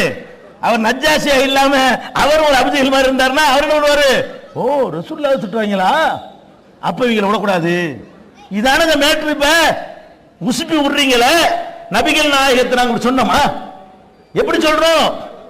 நபிகள் நாயகம் ஸல்லல்லாஹு அலைஹி வஸல்லம் அவர்களை உயிருக்கும் மேலாக ஒருவன் மதிக்க வேண்டும். இப்படி சொல்லக்கூடிய ஜமாத் தௌஹீத் ஜமாத். எந்த அளவுக்கு மதிக்கணும்? நபிகள் நாயகம் ஒரு சட்டத்தை சொல்லி ஊர் உலகம் எல்லாம் வேற சட்டம் சொன்னால் நபிகள் நாயகத்தின் சட்டத்தை தான் அமுல்படுத்த வேண்டும். அதற்காக ஊரை பகைக்குவோம், உலகத்தை பகைக்குவோம், உலமாக்களை பகைக்குவோம், முத்தவல்லியை பகைக்குவோம் போறோமே. நபிகள் நாயகத்தை அவ்வளவு உச்ச ஸ்தாயில வைத்து புகழக்கூடிய நம்மை பற்றி என்ன சொல்றாங்க? நபிகள் நாயகத்தை திட்டுறாங்க. இன்றைக்கு வரதட்சணை என்றால் லட்ச லட்சமா கொடுக்குவதற்கு தயாரா இருக்கிறாங்க. இந்த மாப்பிளைக்கு கிடைக்கிறதுக்கு தயாரா இருக்கிறது. வாங்குவது தப்பு என்று கூட இந்த சமுதாயம் நினைக்கல. அந்த வரதட்சணையை ஒரு இளைஞன் வேணாங்கிறானே, அதுக்கு என்ன காரணம்? அந்த வரதட்சணைய 5 லட்சம் 2 லட்சம் 3 லட்சம் 100 பவுன் காரு பங்களா வேலை எவ்வளவு கடை கண்ணி எல்லாம் கிடைக்க வாய்ப்பு இருக்கிறது. அது வேண்டாம் என்று சொல்லக்கூடிய இளைஞன் உருவாயிருக்கிறானே, ஏன் உருவானா? எங்க மேல உள்ள பற்றா? தௌஹீத் ஜமாத் மேல உள்ள பாசமா? நபிகள் நாயகம் ஸல்லல்லாஹு அலைஹி வஸல்லத்தின் மீது கொண்ட பாசம், அவர்கள் மீது கொண்ட மரியாதை. நபிகள் நாயகம் வாங்கக்கூடாது என்று சொன்னார்கள், நபிகள் நாயகம் கொடுக்க சொன்னார்கள், நபிகள் நாயகம் சிக்கனமா கல்யாணம் பண்ண சொன்னார்கள். அப்ப நபிகள் நாயகத்துக்காக வேண்டி ஊரு உலகம் தாய் தந்தை ஜமாத்தை எல்லாம் தூக்கி எரிஞ்சிட்டு வரக்கூடிய ஒரு சமுதாயம் உருவாகி இருக்குது. நம்மளை பற்றி சொல்கிறார்கள் நபிகள் நாயகத்தை இவங்க மதிக்க மாட்டாங்க.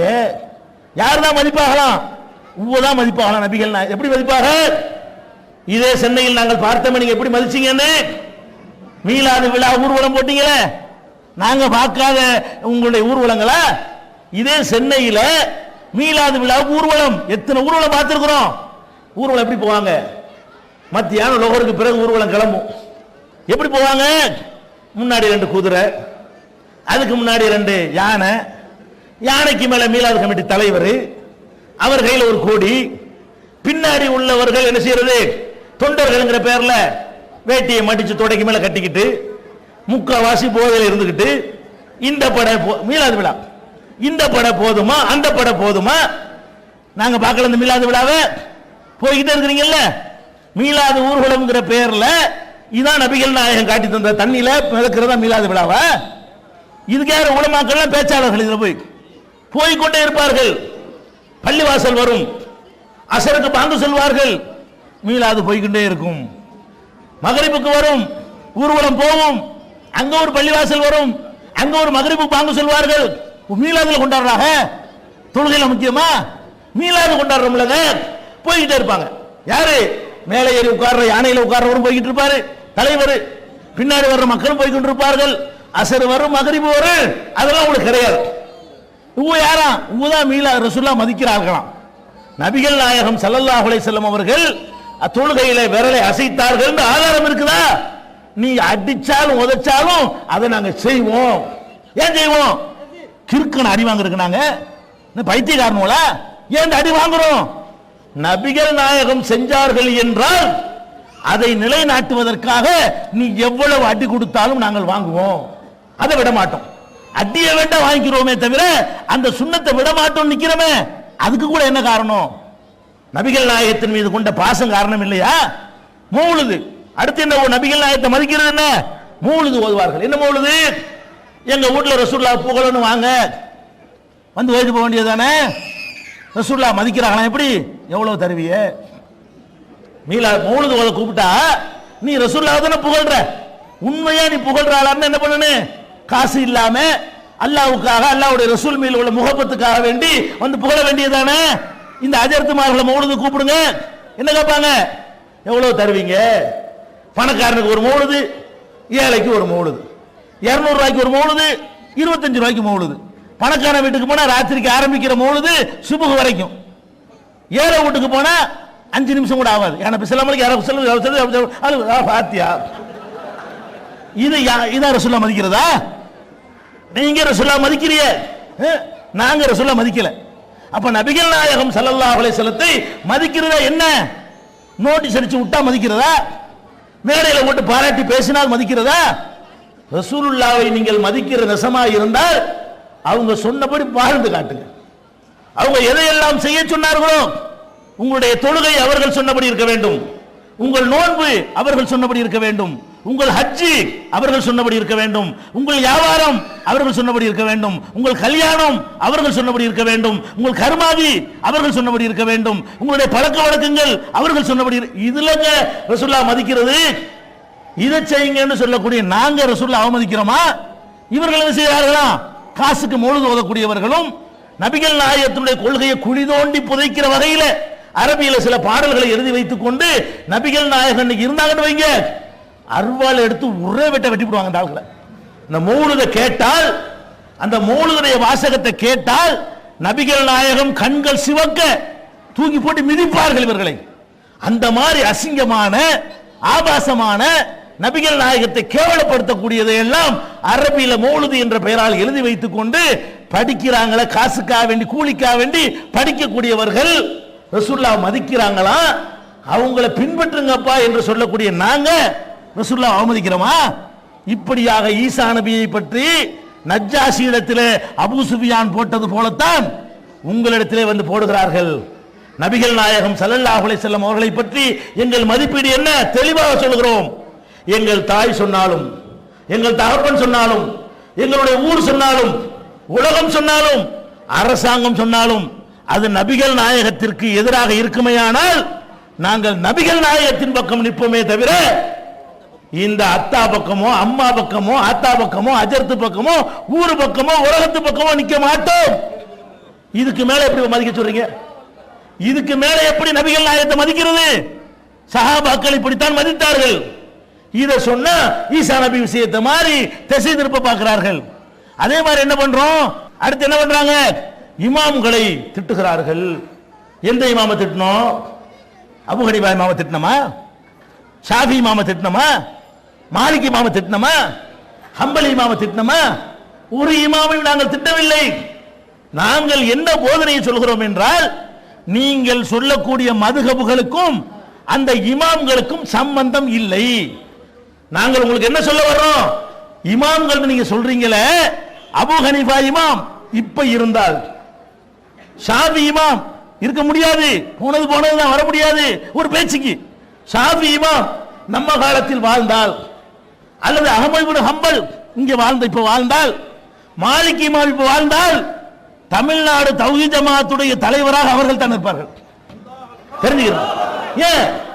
அவர்கள் தாங்கள் வாழுகின்ற காலத்தில் என்ன சொன்னார்கள்? 4 இமாம்ல யாராவது நான் சொன்னதெல்லாம் கேளுன்னு சொன்னாங்களா? என்னை பின்பற்றுன்னு சொன்னாங்களா? அல்லாஹ் சொன்னதை கேட்காதுன்னாங்களா? ரசூலுல்லாஹ் சொன்னாலும் கேட்காதுன்னாங்களா? ஏன் சொல்ல மட்டும் பின்பற்றுங்கன்னு சொன்னாங்களா? ஒரு இமாமும் சொல்லவில்லை. நீங்கள் 4 நல்ல மகான்கள், நல்லவர்கள். அவர்கள் எப்படிப்பட்ட நல்லவர்கள்? பதவிகளுக்கோ அடக்குமுறைகளுக்கோ அஞ்சாமல் தைரியமாக களத்தில் நின்றவர்கள் அந்த இமாம்கள். அபூ ஹனீஃபா இமாம் இருக்கிறாங்களே, அவங்களுக்கு சுப்ரீம் கோர்ட்டுடைய ஜட்ஜி பதவி வருகிறது. அன்றைக்கு இருக்கிற ஆட்சியாளர்கள் அபூ ஹனீஃபா சீட்ல உட்கார வைத்தால் தங்களுடைய அநியாயத்தை எல்லாம் கண்டுக்கிறாம இருப்பாரு. அவரத்துக்கு சீட்ல உட்கார வச்சிருவோம், அவரை நீதிபதி ஆக்கிட்டோம்னு சொன்னா இந்த சமுதாயத்தில் யாரும் எதிர்க்க மாட்டாங்க என்பதற்காக வேண்டி நீதிபதி பதவியை அவருக்கு கொடுக்கிறாங்க. மறுத்ததற்காக அவர் கொல்லப்பட்டார். பதவி ஏற்க மாட்டோம் என்று மறுத்ததற்காக. நீ ஒரு முத்தவள்ளிக்கு பயந்துகிட்டு மார்க்கத்தை மாத்துறீங்க. மெம்பர்ல ஏறின எத்தனை இமாம்களை முத்தவள்ளிகள் சட்டையை பிடிச்சு கீழே இறக்கி இருக்கிறார்கள். நீ அடிபணிஞ்சு போனிய, நீ அபூ ஹனீஃபா பின்பற்றியா? பதவிகளோ அந்தஸ்துகளோ அவர்களை ஆட்டி படைக்க விடவில்லை. இதில் உட்கார்ந்தால் நாம் காணாமல் போய்விடுவோம், இந்த சீட்ல உட்கார்ந்தால் நம்மை விலை பேசுவார்கள். அதே மாதிரி ஒரு மன்னன் அவன் என்ன பண்றான்? அவனுடைய மகளை ஒருத்தன் கட்டி கொடுக்கிறான். அந்த பெண்ணை வந்து அங்க பிரிக்க நினைக்கிறான். பிரிக்க நினைக்கும் பொழுது அவன் தலா கூட மாட்டேங்கிறான். இவங்களுக்கு தான் பெண்களுக்கு அந்த உரிமை இல்லைன்னு சொல்லிட்டு இருப்பாங்க. அப்ப அந்த மாப்பிளக்காரனை கொண்டு வந்து அதிகாரத்தை பயன்படுத்தி மிரட்டி கத்திய காட்டி தலாக் சொல்றான். சொல்லிவிட்டான். இது செல்லுமா செல்லாதான்னு வருது. எல்லாம் செல்லுன்னு ஜால்ரா அடிக்கிற இப்ப இருக்கிற உலமாக்கள் மாதிரி அன்னைக்கு உள்ள உலமாக்கள் நினைச்சிட்டாங்க, ஜால்ரா அடிச்சுட்டாங்க. அஹ்மத் இப்னு ஹம்பல் என்ன சொல்றாரு? மக்களை கூட்டுகிறார். லைஸா அலல் முஸ்தக்ரஹி தலாக், கட்டாயப்படுத்தி வாங்குகிற தலாக் செல்லாது. ராஜா சொன்னாலும் செல்லாது, மந்திரி சொன்னாலும் செல்லாது, உன் அமைச்சரவை சொன்னாலும் செல்லாது, ஜமாத்துல் உலமா சொன்னாலும் செல்லாது, கட்டாயப்படுத்தி வாங்குகிற எந்த தீர்ப்பும் செல்லாது என்று அறிவித்து அதுக்காக சவுக்கடி வாங்கியவர் யார்? அஹ்மது இப்னு ஹம்பல். இந்த திராணி உங்க முத்தவள்ளி எதற்கு திராணி இருக்கிறதா? எதுக்கு நீங்கள் பயப்படுகிறீர்கள்? வட்டி வாங்குற முத்தவள்ளி ஒரு பள்ளிக்கு இருந்தால் அந்த இமாம் வட்டியை பத்தி பேசுவாரா? சாராய கடை நடத்தக்கூடியவர் முத்தவள்ளியாக இருந்தால் அந்த சாராய கடை பற்றி அந்த இமாமுக்கு பேச திராணி உண்டா? சினிமா கொட்டகை நடத்தக்கூடியவர் முத்தவள்ளியாக நிர்வாகியாக இருந்தால், லாட்டரி சீட்டு வியாபாரம் பண்ணக்கூடியவன் சமுதாய பிரமுகராக இருந்தால் அதை கண்டித்து பேசுகிற திராணி இந்த உலமாக்களுக்கு இருக்கிறதா? பேருக்கு அந்த 4 இமாம்களை பயன்படுத்துகிறார்கள். அவர்கள் மார்க்க மக்களுக்கு சொன்னதெல்லாம் என்ன? இதா சஹல் ஹதீது ஃபஹுவ மذஹபி. மக்களே, எங்களை பின்பற்ற சொல்லி நாங்கள் உங்களை கூப்பிடவில்லை. உங்களுக்கு நாங்கள் என்ன சொல்கிறோம் தெரியுமா? குர்ஆன்ல உள்ளபடி நடங்கள், நபிகள் நாயகம் சொன்னபடி நடங்கள், எங்கள் சொல்லை கேட்காதீர்கள். யார் சொல்றா? 4 இமாம்கள் இதை சொன்னார்கள். 4 இமாம்களும் சொன்னார்கள், எங்கள் மதுகபை பின்பற்றுங்கள். சொல்லவே இல்லை, மதுகப் ஒன்று உண்டாக்கவில்லை. அவங்க என்ன சொன்னாங்க? நாங்களும் மனிதர்கள், இன்னமா அன பஷருன் உக்தி வ உஸீப், நான் ஒரு மனிதன், தவறாவும் சொல்வேன் சரியாகவும் சொல்லி விடுவேன். சரியா சொன்னா எடுத்துக்க, தப்பா சொன்னா தூக்கி வீசு. இதுதானங்க நாங்களும் சொல்றோம். நீங்க எப்படி ஷாஃபி சொன்னால் அவ்வளவு சரிங்கிறீங்க, ஹனபி சொன்னால் அவ்வளவு சரிங்கிறீங்க, மாலிகி சொன்னால் அவ்வளவு சரிங்கிறீங்க, ஹம்பலி இமாம் சொன்னால் அவ்வளவு சரிங்கிறீங்க. அந்த 4 இமாம்களும் சொன்னாங்க எங்களை பின்பற்றாதீங்க. மாலிக் இமாம் அவர்கள், அவருக்கு ஆலிமுல் மதீனான்னு பேரு, மதீனாவில் வாழ்ந்த அறிஞர். நபிகள் நாயகம் ஸல்லல்லாஹு அலைஹி வஸல்லம் அவர்கள் எந்த பள்ளியில் அடக்கம் செய்யப்பட்டார்களோ, மஸ்ஜித் நபவி, அவங்க திருக்கரத்தால் கட்டப்பட்ட பள்ளி, அதிலே மக்களுக்கு பாடம் நடத்தியவர் மாலிக் இமாம். அங்க அதுதான் அவருடைய மதரசா. அந்த பள்ளியிலே வைத்து மக்களுக்கு பாடம் நடத்துவார். பாடம் நடத்தும் பொழுது சொல்வார், மாலிக் இமாம் சொல்வார், மாலிகி மதுஹபு, நீங்க மதுஹபுன்னு சொல்லி அவர் பேரை பயன்படுத்தி ஏமாத்துகிறீர்களே, அந்த மாலிக் இமாம் சொல்வார், இதோ இந்த கபரில் அடங்கி இருக்கிறாரே, ரசூலுல்லாஹ்வுடைய கபரை காட்டி சொல்றாரு. ரசூல் ஸல்லல்லாஹு அலைஹி வஸல்லம் அடக்கம் செய்யப்பட்ட அந்த கபரை காட்டி மாணவர்களுக்கு சொல்கிறார், இந்த கபரில் அடங்கி இருக்கிறாரே, இவருடைய சொல்லை தவிர உலகத்தில் எவருடைய சொல்லா இருந்தாலும் அதுல ஏத்துக்கிறதும் இருக்குது, எடுத்து வீசுறதும் இருக்குது. இந்த ஒரு ஆள் சொல்லுதான் 100% ஏற்றுக்கொள்ள வேண்டியது. வேறு எவர் சொல்லா இருந்தாலும், என் சொல்லா இருந்தாலும், எனக்கு அப்பனா ஒரு ஆள் இருந்தாலும் அது ஏற்றுக்கொள்ள தேவையில்லை. இந்த ஒரு ஆளுடைய சொல்லை தவிர, இந்த முகமதுடைய சொல்லை தவிர வேறு எவருடைய சொல்லா இருந்தாலும் அதில் ஏற்கத்தக்கவையும் இருக்கிறது, எடுத்து வீசத்தக்கவையும் இருக்கிறது. யார் சொல்றா? மாலிக் இமாம் சொல்கிறார்கள். இதுக்கு மதுஹபுக்கு என்ன சம்பந்தம்? அந்த மகான்களுடைய பெயரை பயன்படுத்தி அவர்கள் மரணித்து பல நூறு ஆண்டுகளுக்கு பிறகு நீங்களாக சில சட்டங்களை எழுதி வைத்துக் கொண்டு அது விற்பனையாவதற்காக அந்த பெயரை யூஸ் பண்ணுகிறீர்கள். உங்களுடைய ஹனபி மதுஹபுக்கும் ஹனபி இமாமுக்கும் சம்பந்தம் உண்டா? உங்களுடைய ஷாஃபி மதுஹபுக்கும் ஷாஃபி இமாமுக்கும் சம்பந்தம் உண்டா? உங்களுடைய மாலிக் மதுஹபுக்கும் மாலிக் இமாமுக்கும் சம்பந்தம் உண்டா? உங்களுடைய ஹம்பலி மதுஹபுக்கும் ஹம்பலி இமாமுக்கும் சம்பந்தம் உண்டா? கிடையவே கிடையவே கிடையாது. இன்னும் சொல்ல போனால் தமிழ்நாட்டில் உள்ள அனைத்து உலமாக்களுக்கு யார் தலைவர்? ஹலீலுர் ரஹ்மான் ரியாஜி அவர்கள் அன்றைக்கு தலைவராக இருந்தார்கள். தலைவராக இருந்த காலத்தில் ரஹ்மத் பத்திரிகையில் ஒரு கேள்வி கேட்கப்படுகிறது. என்ன கேள்வி கேட்கப்படுகிறது? நாம் எல்லாம் ஹனபி மதுஹபுக்காரர்கள், நாம் எல்லாம் அபு ஹனீஃபா இமாமை மதிக்கிறோம். அந்த அபு ஹனீஃபா அவர்கள் என்னென்ன புஸ்தகங்களை எழுதியிருக்கிறார்கள்? யார் கேட்கிறா? ஒரு வாசகர், ஒரு கேள்வி கேட்கக்கூடிய ஒருத்தர் கேட்கிறார். அப்ப கேட்ட உடனே அவர் பதில் சொல்றார். யாரு? இங்க இருக்கிற உலமாக்களுக்கு எல்லாம் தலைவர். இப்ப யாரையெல்லாம் பெரிய பெரிய அல்லாமாக்கள் சொல்றீங்களோ இவங்களெல்லாம் மதிக்கப்பட்டவர். அவர் சொல்றாரு, அபு ஹனீஃபா இமாம் நிறைய எழுதுனாங்க, நிறைய புஸ்தகம் எழுதுனாங்க, எதிரிகள் அழிச்சிட்டாங்க, அவர் புஸ்தகம் ஒண்ணு கூட உலகத்தில் இல்ல. யார் சொல்றா? யார் சொல்றாங்க?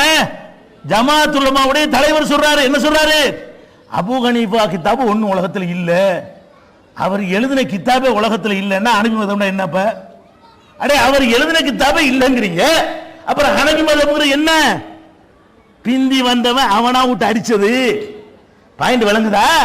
அந்த இமாம்கள் பேரை அதாவது அடிக்கும் பொழுது இவங்க வந்து மக்கள்கிட்ட மார்க்கெட் ஆகணும்ல, மார்க்கெட் ஆகிறதுக்கு என்ன செய்யணும்? இப்ப நானே சொல்லிட்டு வைங்களேன், நான் இப்படி சொல்லும் பொழுது நானா சொல்லாம நான் எப்படி சொல்றேன்னு வைங்க, இப்போ நான் சொன்னதை அப்துல் கார் ஜீலானி சொன்னார்கள், அப்படியா நான் சொன்னேன்னு வைங்களேன், இவன் யாரு சொல்றது? மனிதனுடைய சைக்காலஜி என்ன? யாரு சமுதாயத்தில் மதிக்கப்படுகிறார்களோ அவங்க பேரை பயன்படுத்தி ஒன்று சொன்னால் என்னவாக ஈடுபடும். அந்த அடிப்படையில் இவங்க பார்த்தாங்க, அபு ஹனீஃபா கிதாபு இல்ல, இப்ப 300 வருஷத்துக்கு 400 வருஷத்துக்கு முந்தி வந்த ஆளுக்கு எழுதுனதான் நம்ம மதுஹப்னு கட்டி வச்சிட்டு இருக்கிறோம். இத 300 வருஷத்துக்கு முந்தின ஆளுக்கு பேர்ல விட்டோன்னு வைங்க, ஈடுபடாது. என்ன பண்ணலாம்? முந்தி உள்ள ஆட்களுடைய பேரை தேர்ந்தெடுக்கிறது, நம்ம அபு ஹனீஃபா பேரை யூஸ் பண்ணிக்கிறோம் அப்படின்னு சொல்லி நீங்கள் உண்டாக்கினீர்களே தவிர, நீங்க வச்சுக்கிற இந்த ஹனபி மதுஹப் அபு ஹனீஃபா இமாம் உண்டாக்குனதா இல்ல. அதே மாதிரி ஷாஃபி மதுஹப் நீங்களே நிறைய நான் உதாரணம் சொல்லுவேன், அவ்வளவு வேணாங்க. ஹனபி மதுஹப் இல்ல. நான் கேட்கிறேன், நீங்க ஓதுற மௌலூதுக்கு உங்க ஹனபி மதுஹப் ஆதாரம் காட்டுங்க பார்ப்போம். குர்ஆன்ல இருந்து காட்ட வேணாம், ஹதீஸ்ல இருந்து காட்ட வேணாம். நீங்க ஓதுற மௌலூதுக்கு, நீங்க ஓதுற பாத்தியாவுக்கு, நீங்க ஓதுற கொடிமரத்துக்கு, நீங்க எழுது தாயத்து தட்டு தகடு இளவு எல்லாத்துக்கும் எங்க ஆதாரம் காட்டுங்க. அபு ஹனீஃபா சொன்னார்னு சொல்லியாச்சும் மதுஹபுக்கு தவளை காட்டு பார்ப்போம். காட்ட இயலாது. ஏன்? இதெல்லாம் மதுஹப்னு சும்மா சொல்லிக் கொள்கிறீர்கள், உங்களுடைய வசதிக்கு நடந்து கொள்கிறீர்கள், அவ்வளவு வேண்டாம். இப்ப ஷாஃபி மதுஹப்ங்கறாங்க, அவராச்சும் சில கிதாபுகள் எழுதினார். அவர் அல் உம்முண்டு ஒரு கிதாபு எழுதினார், அர் ரிசாலான்னு சொல்லி ஒரு கிதாபு எழுதினார். அது மாதிரி அல் இக்திலாஃப்னு சொல்லி ஒரு கிதாபு, இக்திலாஃபுல் ஹதீஸ் என்று கிதாபு எழுதினார். முஸ்னது ஷாஃபின்னு சொல்லி கிதாபு எழுதினார். 4-5 கிதாபு எழுதியிருக்கிறார் ஷாஃபி இமாம்.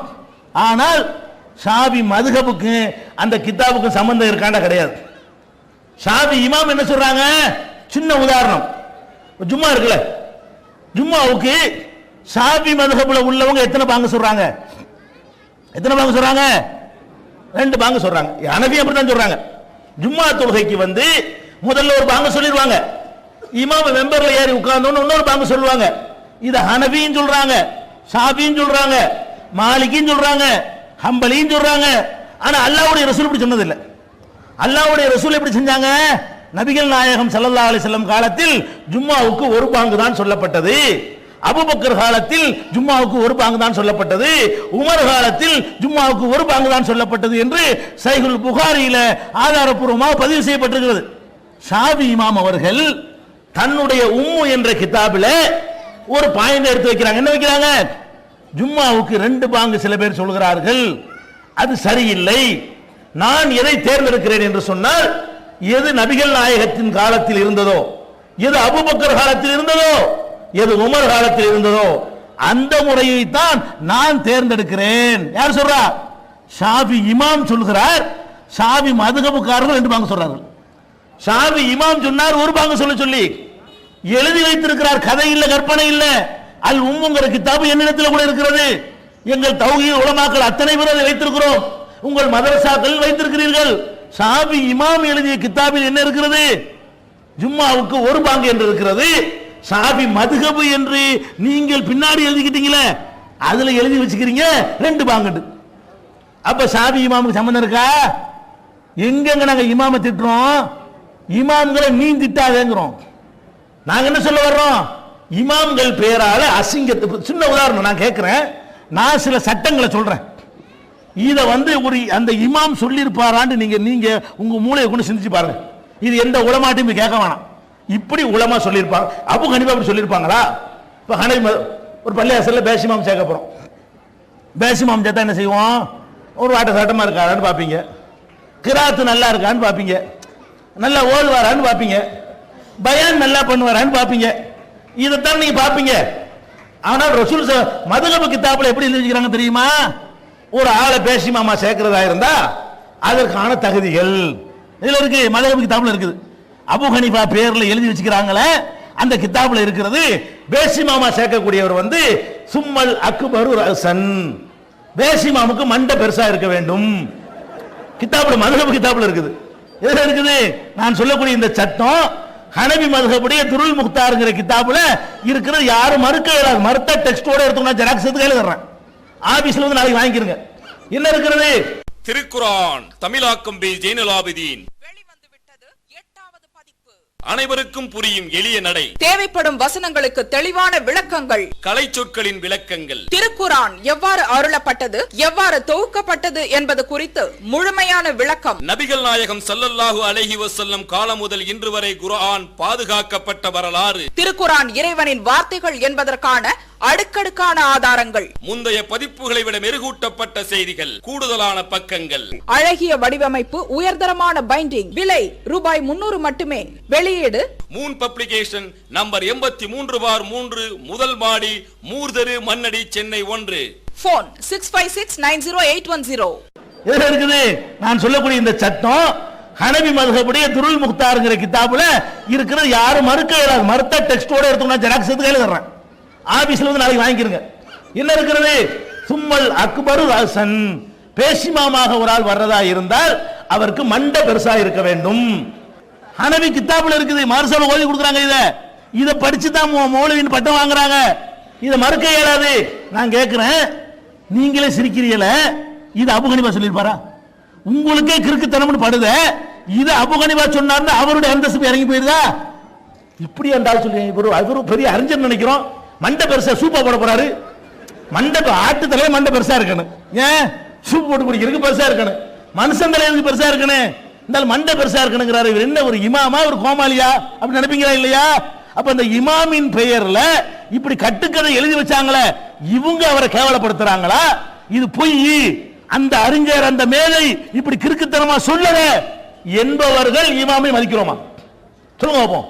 கிறுக்குத்தனமா இமாம்கள் சொன்னார்கள் சொல்வது அவர்களை அவமதிக்குமா? இந்த மாதிரி பைத்தியக்காரத்தனத்துக்கும் இமாமுக்கும் சம்பந்தம் இல்லை. இது அவங்களை மதிக்கும். அதே மாதிரி வந்து அவர் அபு ஹனீஃபா பேர்ல அபு ஹனீஃபா சொன்னார்னு எழுதி வச்சுக்கிறாங்க. அபு ஹனீஃபா சொன்னார் எப்படி எழுதி வச்சுக்கிறாங்க? ஒருத்தன் விபச்சாரம் பண்றான், ஃப்ரீயா விபச்சாரம் பண்ணான்னு வைங்க ஒரு பொம்பளைகிட்ட, அதுக்கு தண்டிக்கணுமா? காசு கொடுத்து விபச்சாரம் பண்ணான்னு சொன்னா அவனை தண்டிக்க கூடாது. ஏன் மகரு கொடுத்துட்டான்ல, எப்படி பாயிண்டு என்று அபு ஹனீஃபா சொன்னார் என்று ஹனபி கிதாபில் எழுதி வைத்திருக்கிறார்கள். அபு ஹனீஃபா சொன்னாரா, நீங்க விபச்சாரம் செய்யறதா இருந்தா சும்மா ஓசியா பண்ணிடக்கூடாது, அதுக்குரிய காசை கொடுத்து போடுங்க. காசை கொடுத்துட்டு விபச்சாரம் பண்ணி விட்டால் மாட்டிக்கிட்டீன்னு வைங்க, இஸ்லாமிய ஆட்சி நடக்கிறது. அபு ஹனீஃபாவுடைய அந்த துருல் முக்தார் சட்டம் அமுல்ல இருக்கிறது. இங்க உள்ள ஒருத்தர் என்ன செய்யறாரு, டெல்லி இமாம் இருக்காருல, அவர் தான் ஜனாதிபதியா இருக்காரு. அவர்கிட்ட சட்டம் அமுலுக்கு வருது. என்ன ஆகுது? விபச்சாரம் பண்ணி விட்டான்னா ஒழுங்கா கட்டணம் கொடுத்தானான்னு பாருங்க, காசு கொடுத்துட்டான்னு சொன்னா அவனை தண்டிக்காதீங்க இப்படின்னு சொல்லி அபு ஹனீஃபா சொன்னார்னு சொல்றீங்களப்பா. உங்களுக்கே கோமாளித்தனம்னு தெரியுதா இல்லையா? இது எப்படி அவர் சொல்லியிருப்பாரு? அவ்வளவு பெரிய மேதை, அவ்வளவு பெரிய சிந்தனையாளர், அவ்வளவு பெரிய ஆராய்ச்சியாளர் இந்த பைத்தியக்காரத்தனத்தை சொன்னார்னு சொல்றீங்களே, நீங்க அவர்களை கேவலப்படுத்துகிறீர்களா? நாங்கள் கேவலப்படுத்துகிறோமா? இதுக்கும் அவருக்கும் சம்பந்தம் இல்லை. எப்படி? முந்தைய வேதங்களில் எடுத்து பார்த்தீர்களே ஆனால் சுலைமான் நபியை சொல்வார்கள், தாவூத் நபியை சொல்வார்கள். எப்படி சொல்வார்கள்? தாவீது ராஜா இருக்காரே, அவர் என்ன செய்தார் என்றால், உரியா என்று ஒருவன் அவருடைய படையிலே தளபதியாக இருந்தான். அந்த உரியாவுடைய பொண்டாட்டி குளித்துக் கொண்டிருக்கும் போது தாவூத் நபி பார்த்து விட்டார். அவர் அழகிலே மயங்கினார். இந்த பொம்பளை அடைவதற்காக வேண்டி உரியா என்பவனை ஒரு போருக்கு வேணும் என்று அனுப்பினார். அனுப்பிவிட்டு தன்னுடைய தளபதிகளுக்கு சொன்னார், இவனை காலி பண்ணிருங்க யுத்தத்தில். அதே மாதிரி காலி பண்ணினார்கள். அந்த உரியாவுடைய பொண்டாட்டிய அவர் அபேஸ் பண்ணிக்கிட்டாரு. அவருக்கு பிறந்தவர் தான் சுலைமான் நபி என்று வேறு வேதங்களில் எழுதப்பட்டிருக்கிறது. குர்ஆன் என்ன செய்யுது? பாவிகளா, சுலைமான் நபியையும் தாவூத் நபியை கேவலப்படுத்துவதற்கு இவ்வளவுக்கு துணிஞ்சிட்டீங்களா நீங்க? இது பொய், இது கட்டுக்கதைன்னு சொல்லுகிறது. ஆனா அவங்களுக்கு கோபம் எப்படி? தாவூத் நபி சுத்தமானவராக இருந்தால், ஒழுக்க சீலராக இருந்தான்னு குர்ஆன் சொல்லுது. குர்ஆனுக்கு முந்தைய வேதங்கள் சொல்லுகிறது தாவீது ராஜா என்பவர் வந்து ஒழுக்கக்கேடராக இருந்தாரு, அடுத்தவன் பொண்டாட்டி அபகரிச்சுக்கிட்டாரு, ஒருத்தனை கொலை செஞ்சவன் பொண்டாட்டி தூக்கிட்டு போயிட்டாரு. அதே மாதிரி நீங்கள் செய்றீங்களா இல்லை? இப்ப எப்படி தாவூத் நபியை பற்றியும் சுலைமான் நபியை பற்றியும், லூத் நபி திராட்சை ரசம் அருந்தி ட்ரெஸ் எல்லாம் கலட்டி நிர்வாணமா மயங்கி கிடந்தார். யாரு? லூத் நபி. அவரோட அவருடைய பிள்ளைகளே வந்து சேர்ந்தார்கள் என்று எழுதி வைத்து லூத் நபியை கேவலப்படுத்தினார்களே, அதற்கும் நீங்கள் அந்த இமாம்கள் பெயரால் எழுதி வைத்திருக்கிற சட்டங்களுக்கு என்ன வேறுபாடு? அப்ப இமாம்களை கண்ணியப்படுத்துங்கள் என்று சொல்வதுதான் எங்கள் வேலை. கண்ணியப்படுத்துறது எப்படி? 4 இமாம்களும் சொன்னபடி நடங்கள். 4 இமாம் என்ன சொன்னாங்க? குர்ஆன்ல உள்ளபடி நடங்கன்னு சொன்னாங்க. ரசூலுல்லாஹ் சொன்னதை கேளுங்கன்னு சொன்னாங்க. நாங்க சொன்னா கேட்காதீங்கன்னு சொன்னாங்க. நாங்க ஆதாரத்தை காட்டி சொன்னா கேளுங்கன்னு சொன்னாங்க. நாங்க ஆதாரம் இல்லாம எதையாவது சொன்னா அது தூக்கி வீசுங்கன்னு சொன்னாங்க.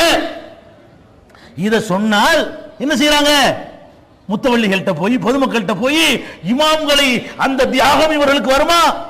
நம்ம இமாம திட்டுற மாதிரி மக்கள்கிட்ட எப்படி கொண்டு வரது? அந்த இமாம்கள் எப்படிப்பட்ட காலம்? சிறந்த காலம். கைருல் குரூனி கரணி, காலத்தில் சிறந்தது என் காலம், அதுக்கு அடுத்த காலம் அதுக்கு அடுத்து சிறந்தது என்று ரசூலுல்லாஹ் யாரை பாராட்டினார்களோ அந்த இமாம்களை எப்படி கேவலப்படுத்துகிறார்கள் பார்த்தீர்களா? இப்படின்னு உசுப்பி விடுறீங்களே, இப்படின்னு மக்களை தூண்டி விடுறீங்களே, இது அபூ சுஃபியானுடைய மூளையா நபிமார்களுடைய மூளையா? இது அபூஜகளுடைய வழிமுறையா நல்லடியார்களுடைய வழிமுறையா? அவுலியாக்களை அடுத்து என்னது? இமாம்களை திட்டுறாங்கட்டாங்களா? அடுத்து என்ன? இவங்க இருக்காங்களே, இவங்க வந்து அவுலியாக்களை திட்டுறாங்க. நம்ம என்ன செய்யறோமா? அவுலியாக்களை திட்டுறோம். எந்த அவுலியாவை திட்டணும்? எந்த அவுலியாவை திட்டணும்? அவுலியாக்களின் பெயரால் நீங்கள் அவிழ்த்து விட்டிருக்கிற கட்டு கதைகளை மறுக்கிறோம். மகான்கள் என்று நீங்கள் கழுதையையும் குதிரையையும் மரக்கட்டைகளையும் மகான்கள் என்று சொல்கிறீர்கள், அதை நாங்கள் மறுக்கிறோம். எதை மறுக்கிறோம்? வெளிப்படையா நல்ல ஒரு மனிதனாக வாழ்ந்து நல்லபடியாக பிரச்சாரம் பண்ணி நல்லபடியாக தொழுது அதுக்குரிய சான்றோடு இறந்து விட்டார்களே, அந்த மாதிரி ஆட்களை நாங்க சொன்னோமா? அப்துல் கார் ஜீலானி இருக்கிறார்கள், அவர்கள் நாங்க என்ன தரக்குறையா பேசினோமா? அவரை கடவுளை ஆக்கினால் அதை கண்டிப்போம். அவருக்கு அல்லாஹ்வுடைய சக்தி இருக்கு என்றால் கண்டிப்போம். அது அப்படிலாம் சொன்னார்கள். கூனமுடி மஸ்தான் சொன்னாரு, மௌலிது கிதாபுல சொன்னார்கள். எப்படி சொன்னார்கள்? உமை யுனாதி சிமி அல்ஃபம் பி கல்வத்திஹி அஸ்மம் பி ஹிம்மத்திஹி சர்மல் லி அஃபவத்திஹி அஜப்துஹு முஸ்ரியம் மின் அஜ்லி தாவத்திஹி ஃபல் யது யா அப்துல் காதிர் முஹியுத்தீனி. துன்பங்கள் வரும் பொழுது என்னை 1000 முறை நீ அழைத்து பார், ஓடோடி வருவேன், உன் துன்பத்தை தீர்ப்பேன் என்று அப்துல் காதர் சொன்னார் என்று மௌலிது கிதாபில் எழுதி வைத்திருக்கிறீர்களே, அந்த கட்டுக்கதையை நாங்கள் மறுப்போமே தவிர அவரை மறுத்தோமா? அவருடைய தகுதியை குறைச்சு பேசினோமா? அவர் தன்னுடைய நூலிலே தன்னுடைய சொற்பொழிவுகளிலே அவரை பொறுத்த வரைக்கும் அவர் நேரடியாக எழுதின நூல் இன்றைக்கும் ஹயாத்தோடு இருக்கிறது, உன்னியத்து தாலிபீன். அந்த நூல் எங்களிடத்திலும் இருக்கிறது. அவர் ஆற்றிய சொற்பொழிவுகள் அவருக்கு அடுத்த காலத்திலே பதிவு செய்யப்பட்டு ஃபுதூஹுல் கைப் என்றும் அல் ஃபத்ஹுர் ரப்பானி என்றும் அவருடைய சொற்பொழிவு தொகுப்புகள் பாதுகாக்கப்பட்டிருக்கின்றன. அதில் அவர் என்ன சொல்கிறார்? இஜாலில் கிதாப வ சுன்னத அமாமக. உன்னியத்து தாலிபீனிலே அப்துல் கார் ஜிலானி ரஹ்மத்துல்லாஹி அலைஹி சொல்கிறார்கள், இஜாலில் கிதாப வ சுன்னத அமாமக. கிதாபையும், கிதாப்னா குர்ஆன், குர்ஆனையும் வ சுன்னத, சுன்னத்னா நபி வழி, நபி வழியையும் அமாமக உன் முன்னால் வைத்துக்கொள். நமக்கெல்லாம் சொல்றார் அப்துல் கார் ஜிலானி சொல்கிறார், இஜாலில் கிதாப வ சுன்னத அமாமக, கிதாபையும் சுன்னத்தையும் முன்னால் வைத்துக்கொள். வஅமல் பிஹிமா, அந்த இரண்டின் அடிப்படையில் உன் செயல்பாடுகளை அமைத்துக்கொள். அவர் சொல்றார், குர்ஆனை சுன்னத்தை முன்னாடி வை, அதன்படி உன் வாழ்க்கை அமைத்துக்கொள். வலா தகத்தர் பில் காலி வல் கீலி வல் ஹவுஸ், அவன் சொன்னா இவன் சொன்னா என்ற உளறலை கேட்டு மிரண்டு விடாதே, ஏமாந்துராதே. குர்ஆன்ல இருக்கான்னு பாரு, ஹதீஸ்ல இருக்கான்னு பாரு என்று சொல்லி எழுதியவர் அப்துல் கார் ஜிலானி. அதை நாங்கள் குறை சொன்னோம்? எதை குறை சொல்லுவோம்? அந்த கோடிகளுமோர் வந்தன கைக்குள் அடக்கி விளையாட வல்லீர், அகிலமோர் ஏழினையும் ஆடுங்கரங்கு போல் ஆட்டி விளையாட வல்லீர், மண்டல தண்டரை அருகே அழைத்தருகிருத்தியே வைத்து விளையாட வல்லீர், கண்டித்த கடுகளில் கடலை புகட்டி கலக்கி விளையாட வல்லீர். என்ன சொல்றாங்க? அப்துல் கார் ஜிலானி இருக்கிறீர்கள், எப்படிப்பட்ட ஆள் தெரியுமா? அந்த கோடி இருக்க, அந்த கோடினா என்ன? இந்த ஒரு கேலக்சி மட்டும் இல்ல, கோடான கோடி கேலக்சிகளையும் அதற்கு உள்ள சூரிய குடும்பங்களையும் கோள்களையும் நட்சத்திரங்களையும் எல்லாத்தையுமே ஒரு பந்து மாதிரி வச்சு விளையாடுவீங்க. யார் விளையாடுவாரா? அப்துல் கார் ஜிலானி. எப்படிப்பட்டவரா? அவருக்கு இந்த அண்ட கோடிகள் எல்லாம் ஒரு பந்து தான். அண்ட கோடிகளும் ஓர் பந்தன கைக்குள் அடக்கி விளையாட வல்லீர். இந்த சூரியன், சந்திரன், செவ்வாய், சுக்கிரன் இதெல்லாம் சேர்ந்து ஒரு கேலக்சி. இது மாதிரி கோடான கோடி அண்டங்கள் இருக்கிறது. அவ்வளவையும் சுருட்டி எதில் வச்சுக்கிறாரா? ஒரு பந்து தான் அவருக்கு, பந்து மாதிரி விளையாண்டுருவார். கண்டித்த கடுகில் 7 கடலை புகட்டி கலக்கி விளையாட வள்ளீர். 7 கடலை உள்ள நுழைச்சி நீங்கள் உள்ள புகுந்துக்கிட்டு விளையாடுவீங்க. எழுதி வச்சிருக்காரு குணங்குடி மஸ்தான்ங்கிறவர். என்ன சொல்றாரு? கண்டித்தன சின்ன, கண்டித்த கடுகில் சின்ன கடுகில 7 கடலை புகட்டி நீங்கள் உள்ள நுழைஞ்சுக்கிட்டு கலக்கி விளையாட வள்ளீர். இதை மறுப்போம். எதை மறுக்க மாட்டோம்? அவருடைய வாழ்ந்த மனிதர் வரலாறு இருக்கிறது. உள்ள ஈமான் இருந்ததா இல்லையா அல்லாஹ்வுக்கு தெரியும். வெளிப்படையாக அவர் தொழுதார், தொழச் சொன்னார், மார்க்கத்தை கடைபிடிக்க சொன்னார், குர்ஆன் ஹதீஸ் அடிப்படை என்று சொன்னார். அதை பாராட்டலாம். அதுவுக்கு மிலா நஃப்சி, நான் என் பக்கம் உங்களை அழைக்கவில்லை, இன்னமா அதுவுக்கு மிலல்லாஹ், அல்லாஹ்வின் பக்கம் உங்களை நான் அழைக்கிறேன் அப்படின்னு சொன்னார். தன்னுடைய மகனுக்கு சொன்னார், மரணிக்கிற நேரத்தில் சொன்னார். என்ன சொன்னாரு? நீ அல்லாஹ் மட்டும் பற்றி குறித்துக் கொள். அத்தௌஹீத் அத்தௌஹீத் ஓ ஜிம்மாவுல் குல்லி தௌஹீத், தௌஹீதை படைக்கெடுத்துக் கொள், ஓரினை கொள்கையை கடைபிடித்துக் கொள். அனைத்துக்கும் சாரமாக அமைந்திருப்பது தௌஹீது தான். மரண சாசனம் சொன்னவர் அப்துல் அதையா நாங்கள் மறுக்கிறோம்? எதை மறுக்கிறோம்? அவுலியாண்டு சொல்லி கிற்கனையும் பைத்தியக்காரனையும் நீங்கள் மகான்கள் என்று சொன்னால் அதை மறுப்போம். எதுக்காக வேண்டி? இந்த மாதிரி அவரையும் நினைச்சிடக்கூடாதுக்காக வேண்டி. நீங்க என்ன பண்றீங்க? இந்த திருவனந்தபுரத்துக்கு போங்க, அடியாருக்கு அருள் செய்யும் அம்மா, அழகான கடலோரம் வாழ்கின்ற பீமானுக்கு பாட்டு கேள்விப்பட்டிருக்கீங்களா? அடியாருக்கு அருள் செய்ய அம்மா, ஒரு பொம்பளை அடக்கி வச்சிருக்கிறாங்க. இந்த ஆள் படிக்கிறாரு, அல்லாத அடியாருக்கு அருள் செய்யறவன் இவர் படிக்கிறாரு. அடியாருக்கு அருள் செய்யும் அம்மா, அழகான கடலோரம் வாழ்கின்ற பீமா பள்ளின்னு ஒன்று இருக்கிறது. அந்த பீமா பள்ளியில் அடங்குற ஒரு அம்மாவை பற்றி பாராட்டி படிக்கிறார்ல, அந்த தர்காவுல என்ன கூத்து நடக்குது என்று பார்ப்பதற்காக நாங்கள் சென்றிருக்கிறோம். 4-5 தடவை சென்றிருக்கிறோம். எதுக்காக வேண்டி? உங்களுக்கு இது மாதிரி பார்த்து வந்து சொல்வதற்காக வேண்டி. நாங்கள் முதல் தடவை போயிருக்கும் பொழுது அங்க ஒருத்தர் தான். எப்படி ஓட்டுமே? பரட்ட தலை, உங்களுக்கு முடி தொங்குது, குளிச்சு ஒரு 5 வருஷம் இருக்கும், முடிகள் எல்லாம் ஒன்னோடு ஒன்று ஒட்டி போய் திப்பி திப்பியா கிடக்கிறது, தாடி வளர்ந்திருக்கிறது, வாய் எங்க இருக்குன்னு தெரியல, மீச மூடி இருக்கிறது. இந்த மாதிரியான கோலத்துல பீடி வச்சு இழுத்துட்டு இருக்கான் ஒருத்தன். என்னடா பார்த்தா கிறுக்கான ஒண்ணா கட்டி போட்டுக்கிறாங்க. ஒரு 2 வருஷம் கழிச்சு மறுபடியும் போறோம். போனா 2 in 1 மாதிரி தர்காவுக்குள்ள தர்கா. என்ன தர்கா? ஏற்கனவே பீமா பள்ளி ஒன்று இருக்குதுல்ல, அதுக்குள்ள என்ன பண்ணிட்டாங்கன்னா பீடி மஸ்தான் தர்கான்னு ஒன்று கட்டி வச்சுக்கிறாங்க. ஏற்கனவே பீமா பள்ளி மட்டும் இருந்தது. 2வது தடவை நாங்க போனா என்ன ஆகுதுன்னு கேட்டோம். ஒண்ணுதான இருந்துச்சு, இன்னொன்னு என்னடான்னு பார்த்தா பீடி மஸ்தான் தர்கான்னு போட்டிருக்கு. இது என்னடா பீடி மஸ்தான் புதுசா இருக்கேன்னு விசாரிச்சா அங்க விக்கிறாங்க, போட்டா விக்கிறாங்க. என்ன போட்டா? நாங்க எந்த கிறுக்கனை பார்த்தோமோ அந்த கிறுக்கன் போட்டா. எந்த கிறுக்கனை குளிக்காம, நகம் வெட்டாம, தாடி வெட்டாம, மீசையை கத்தரிக்காம, சுத்தம் இல்லாம ஒரு பைத்தியக்காரனா பீடி அடிச்சுக்கிட்டு இருந்தானோ அவன் செத்து போயிட்டான் தர்காவுலயே. அவனை கொண்டு அங்க போதிச்சு வச்சுக்கிட்டு பீடி மஸ்தான் தர்கான்னு வச்சு அதுல உண்டியல்ல காசு போடுறதுக்கு தானே எல்லாரும் ஹோல் போடுவாங்க.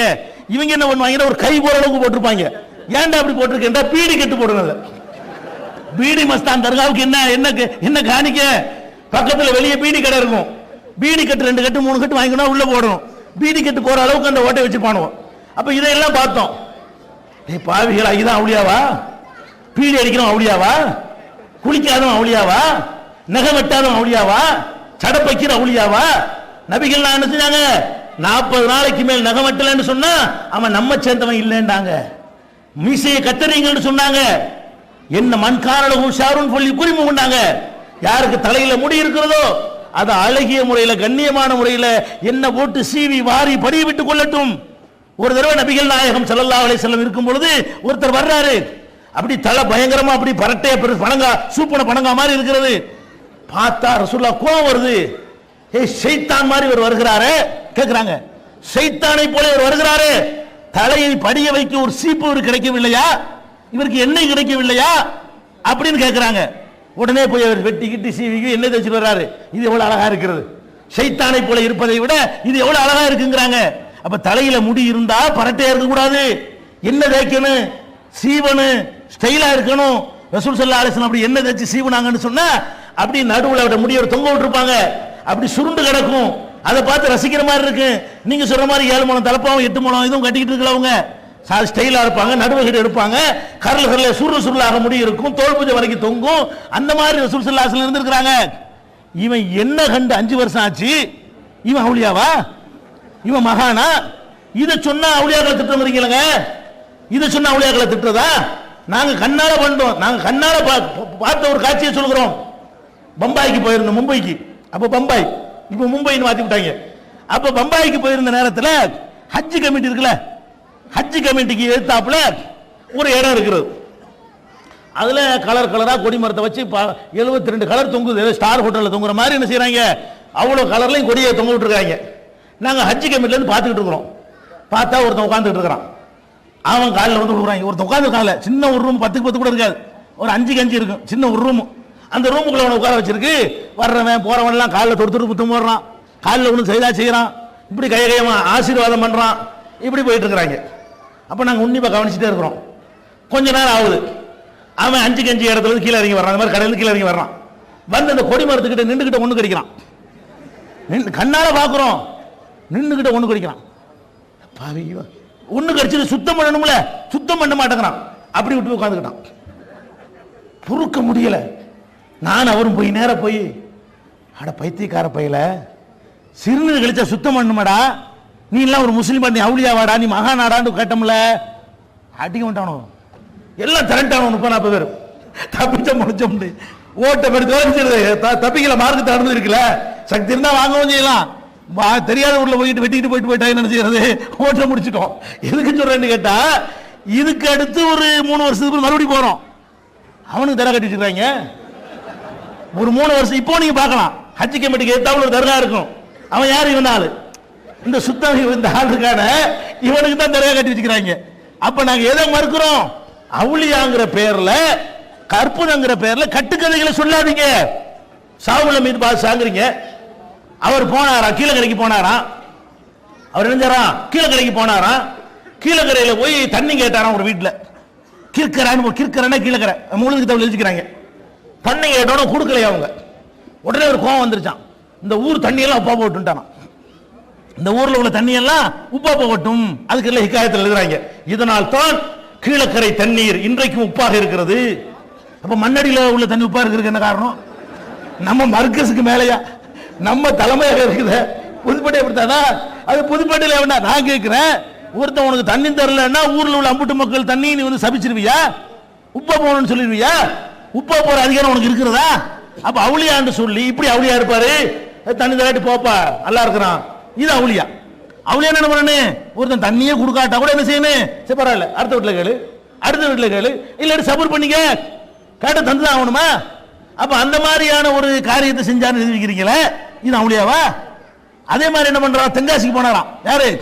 நம்ம நாகூர் ஆண்டவர் ஷாகுல் ஹமீது பாஷாங்கறாங்கல்ல, அவர் எங்க போனாராம்? தென்காசிக்கு போனாராம். தென்காசிக்கு போன அவருடைய சீடர்கள்லாம் என்ன செஞ்சாங்களா, அங்க ஒரு பெரிய கோயில் இருக்குதான், கோயில் மாட்டை அறுத்து சாப்பிட்டு விட்டாங்க. யாரு? இவருடைய சீடர்கள் எல்லாம் கோவில் மாட்டு இருக்குல்ல, கோயில் மாடை சும்மா நேர்ந்து விட்டுருப்பாங்கல்ல, அதை பிடிச்சி எடுத்து வெட்டிட்டாங்க, பிரியாணி பிடிச்சி சாப்பிட்டு விட்டாங்க. கோயில்காரெல்லாம் வந்துட்டானோ, டேய் யாரா எங்க மாட்டை வெட்டினது? இவர் என்ன பண்ணனு, எவன்டா மாட்டை தின்றது, அவன் பிடிச்சிட்டு வாடான்னு சொல்லி உதைக்கணுமா இல்லையா? இவர் என்ன பண்றாரு, அசால்ட்டா மாடு தானே வேணும், கும்பி எந்திரிலான்டாராம். எலும்பையெல்லாம் அள்ளிட்டு வர சொல்லி எந்திரிண்டாராம். மாடு எந்திரிச்சிருச்சான். எலும்பையெல்லாம் கூட்டி வச்சுக்கிட்டு எந்திரிண்டாரா, மாடு எந்திரிச்சிருச்சான். நான் கேட்கிறேன், இன்னொருத்த மாட்டை கள்ளத்தனமா திருடி திங்கிறதுக்கு அளவுக்கு சீடர்களை உண்டாக்கி வச்சிருப்பாரு அவரு. சாதாரணமாக திருட்டு போயிடலாம். அவர் கூடவே தெரிஞ்ச சீடர்கள் மார்க்கண்டா என்னன்னு தெரியும், அது கோவில் மாடா இருக்கட்டும், கந்தசாமி மாடா இருக்கட்டும், இன்னொருத்த மாட்டை திங்கலாமா? ஒருத்தனுடைய அனுமதி இல்லாம அவனுடைய பொருளை தொழுவதற்கு மார்க்கத்தில் ஹலால் இருக்கிறதா? அவன் முஸ்லீமா இருந்தாலும் முஸ்லீம் அல்லாம இருந்தாலும் அதை சாப்பிடலாமா நம்ம அனுமதி இல்லாம? அப்ப கோயில் மாட்டை எடுத்து இப்படி சாப்பிட்டாரு, சாப்பிட்டவங்க ஏன் தண்டிக்கல? இப்படி ஒரு ஹராமான உணவு சாப்பிட்டவர்கள் எப்படி நல்லடியார்களா இருப்பாங்க? அவங்களுடைய துவாக்களை ஏற்றுக்கொள்ளப்படாத ஏன்டா அவுளியாங்கிற பேர்ல இப்படி கட்டுக்கதை பூடா அவுத்துறேன்னு கேட்கிறோம். இது அவுளியா திட்டுறதா? நல்ல விஷயங்கள் செய்யறத பாராட்டவும் செய்யறோம். அவுளியாக்கள்ங்கிற பேர்ல கட்டுக்கதைய அப்துல் கார் ஜிலானி இருக்காரு, அவர் பேர்ல விட்டுக்கிறாங்க கட்டுக்கதை. சுப்ஹானல்லாஹ். அவர் வயிற்றுல இருந்தாராம், திருட்டு பேர்ல வந்துட்டாங்களா வீட்டுக்கு. வந்தவன வயிற்றுக்குள்ள இருந்து ஒரு குத்து விட்டாராம். அதுல எழுதிக்கிறேன், மொஹிதீன் மாலையில, மொஹிதீன் மாலைன்னு ஒரு கிதாபு தமிழ்ல போட்டிருக்கானோ, இந்த ஷாகுல் ஹமீது அன்சாரி மெட்ராஸில் போட்டதான். அவர் வயிற்றுல இருந்து ஒரு குத்து விட்டாராம், கை வெளியே வந்துச்சான். திருடர்கள் அப்படி மூஞ்செல்லாம் தெரிஞ்சு ஓட ஆரம்பிச்சுட்டாங்களாம். உடனே வயிற்றுக்குள்ள இருந்துகிட்டே நெஞ்சாரு காப்பாத்தின. இதெல்லாம் மார்க்கத்தில் உண்டா? எத்தனையோ சஹாபாக்கிட்ட உருட்டு போயிட்டானோ. அப்ப அவங்க நல்லடியார்கிட்ட திருட்டு போயிட்டாங்க. திருடுறது ஒரு மேட்டரா?